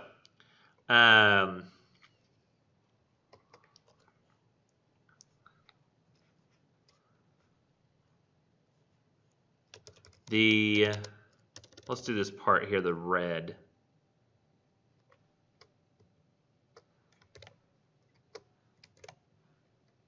And we'll just go, I'll just leave the H there so I can keep typing red. The manner in which the grandmother selfishly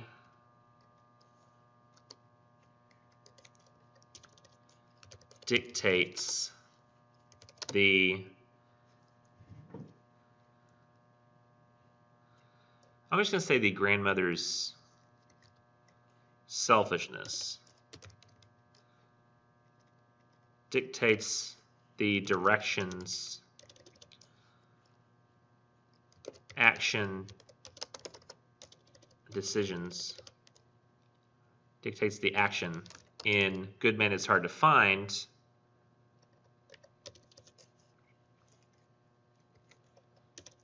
resembles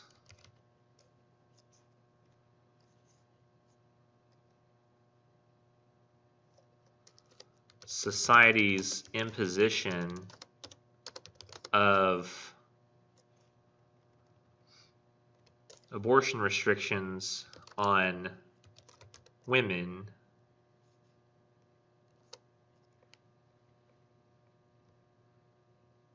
in fact, this is actually pretty complete.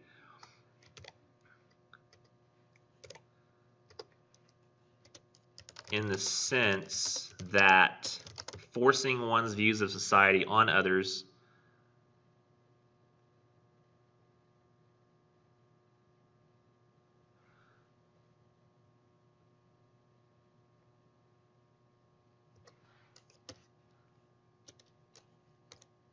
can counterintuitively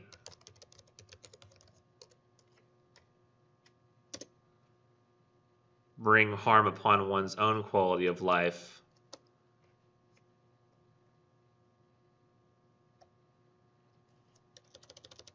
not just the quality of life of the individuals affected,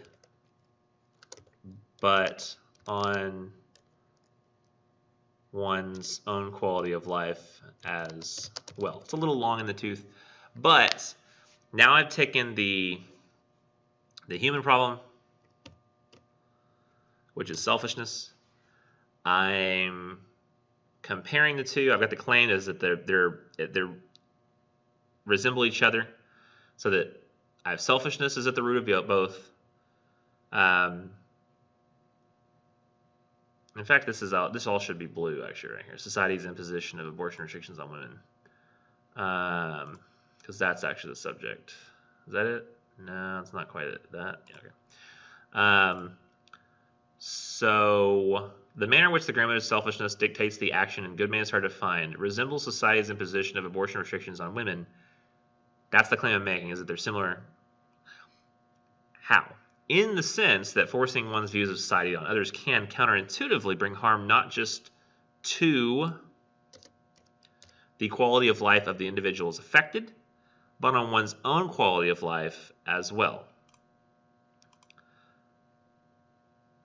And I can just, as in the next sentence of the paragraph, or something said, as is the case with the grandmother in society. And this is actually before I read the articles, but remember, I had said that in 1301, people often use the research to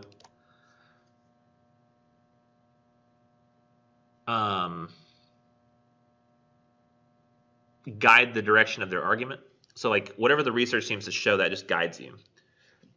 And in this case, I'm seeing the connection, but as long as I've verified, and I basically the abstract sort of verified the idea for me, as long as I've verified the idea that abortion restrictions can make things more difficult for those who get abortions without actually changing their behavior, means that it can perpetuate the problems of society that bring abortions about in the first place. And if that is the case, then it's exactly the same that's happening to grandmother. So you think, oh, let's stop abortions. That's going to be a great idea. But I mean, just looking at something as simple as, I think I showed this in another class one time, another video, looking at the abortion statistics for the United States over time, you can see that the abortion rates actually dropped far quicker under Democratic presidents than under Republicans, which you think that doesn't make any sense because the Republicans are more restrictive on abortion. But the idea behind that is that they also are more restrictive on things like birth control and sex education, and the thinking being that if we don't tell people about sex, they'll never figure it out. The problem is they do figure it out, and then they get pregnant, and then they have no way to terminate the pregnancy because there are restrictive abortion practices in place, and that is very problematic. So, ironically, counterintuitively, abortion rates go down more under Democratic presidents than do under Republican presidents, despite the fact that Republican presidents seem to have more obviously external reservations about abortions. It's thinking about, like, going back to 1301, thinking about cause and effect and how there are remote effects to what you do. Is your real goal the principle that we should make abortion be illegal, or is your real goal to prevent abortions? If the real goal is to prevent abortions, you can't prevent them all. That's not possible. Because the reason they made abortions legal in the first place is because people were doing it on their own and getting doctors to assist them or people who looked like, I mean, can you imagine there is going to be like black, like not black with the what do they call it? The black web, no, dark web. There'll be like dark web YouTube, and people are going to like go on dark web YouTube and look up how to perform home abortions, and all kinds of bad things are going to happen. I mean, you think in the age of YouTube, people won't have to figure out how to do abortions on YouTube? Come on, like this is going to be something on the internet. People are going to figure out how to do it. There's going to be all kinds of health problems that happen as a result. Women are going to die. So the research paper planning, how do we submit that? We're going to save this Works Cited because now we have the thesis in here as well. And I'll just go back over to Blackboard and let's make this smaller. This is like way too big, dude. Way too big. That's actually fine. Let's do that's a okay size. But like, come on, it's like, what is this? Let's make it like a normal computer size or something. We'll go over here to weekly course content. Find the week 8. You could do it this way, or you could go to the next week where it's actually due. So 9. Maybe you should not so much stress when you see it on this list because it's like not 50 of them. You go here. You browse your computer. You find not that. You go to the 1302 fall. 2020 fall. Is that it? Oh yeah, I gotta open it. And you do the Works Cited. And notice that all of my PDFs are there, and they're in the same order as my references. So I've got all the citation information, I have the page number information, and I have the references order. So when I'm going and writing my paper, it's so much easier to go back and reference the folder because they're all in the exact same order. I just go boop, boop, open it, look at it. Awesome. And then actually I need to have that kind of open. Where is that document? Because I need to be able to paste this, copy it. And I believe if I paste it normally, it's going to paste it in the colors. Right? Let's see. No, good, no colors. So it doesn't have to have the colors. It will have the colors in the save document, but I'm not going to look there. I'm only going to look at the comments box. You should do the attached, Works Cited, and paste the thesis into the comments box. That's how you do it. I'm going to hit submit. Never click save draft. I will never see that. Always click the blue submit button. And now once this pops up, we're going to see this thesis, and we're going to see all of my sources, which didn't have to be color coded, but it's nice for Nichols that it is because I can go, oh look, they've already color coded this. This is a literature source, that's that, and I check and I go, names are all different. I go, okay, studies in short fiction and perspectives in political science, good. Now we go to the real world issue, which seems to be what? Abortion. Okay, so it's abortion related. Health and social care, sociology and health and illness, American Journal of Bioethics, Journal of Law, Medicine, Ethics. Nice. Oh, they've even got the actual like citation for this with Flannery O'Connor. I mean, I'm going to be so impressed. If they also know that Flannery O'Connor is a woman, I mean, this is just like the best thing ever. And then I've got the citation down here, but I don't have to necessarily scroll down to it because it's right there as well. So what does it say? Manner in which the grandmother of selfishness dictates an action, and good man's hard to resemble society's imposition of abortion restrictions on women in the sense that forcing one's own views of society, others can counterintuitively being harmed not just in the quality of life of individuals, affected one's own quality of life as well. So I see the reason we're doing it at the very end. I see the similarity between good man's hard to find and people imposing abortion restrictions on women, and for what reason they make other people do what they want them to do. So that's selfishness. Selfishness is right there. So it works out. I would give this a good grade. I would give it a 10 because it looks like it's going to work out just fine. Way to go, Magnus Baraka. Like, nice work. Like, you're like really smart. Thank you. It's me. I'm him. It's like that episode, like Michael Scott is like, oh, who gave the money for this? It was anonymous. How can you know? Because I'm him. Like, I don't know that. Anyways. So that is the submitting of the research for planning. So in this document, we haven't gone through every single thing yet, but I'm going to be honest with you, that is the vast majority of the difficult things you're going to have to do for this assignment is the stuff we just did. Because finding all of this is the tough part. Coming up with the idea is the tough part. But we did the intro talking about how it works, the steps, choosing the reading and finding the 5 articles, doing the research guidelines when choosing things, and then the planning itself. And I guess I got a little carried away with looking up the articles in the way that I really would do it. Spending the time, sitting there doing it. I'm a little reticent, though, to when I'm probably just going to try to publish it with times on it. Looking at the times, like when do I say what when do I do this thing? Because that's going to work out, I think, a lot better. But anyways, let us, it's like a church, let us. Next time I will talk about, or I guess in the future weeks I'll talk about the paper itself. I might tell you all next week about the planning, but just be like, hey, go watch this on YouTube. It's pretty awesome. The paper itself and how to do it will come up in the coming weeks. I've got the sample paper here. We'll have to read through it. It's just really good. Not as good as the critical analysis, but it's still really good. The peer review is there as well, where I'll talk about how to do that. It's very simple. That's just submitting a draft, read 3 other people's drafts, provide feedback. You're good. Has to be 100 words a piece or it's not going to register. And then the grading the papers and returning them, presentations, which you can't click. Apologize for that. And the revisions, I gotta change that, but I don't know what's going on. Because it looks like it's a link. It should work. I just don't understand why it's not. Wait, does this work? Why is there a hand? Come on, talk to the hand, man. That was so stupid. That was stupid what I said. Okay, so I guess that's it. I will see all of you in class. Just whenever, I guess. But that's the video, and I have to stop this recording because my wife said that dinner was ready like an hour ago. And she said, okay, well, I hope you enjoy your cold chicken. And I will, honey. I will enjoy my cold chicken. So for all of you who aren't eating chicken, and she like rubbed it in my face too. It's like chicken and like potato fries that she makes with this olive oil that she came up with. It's phenomenal. And then she said,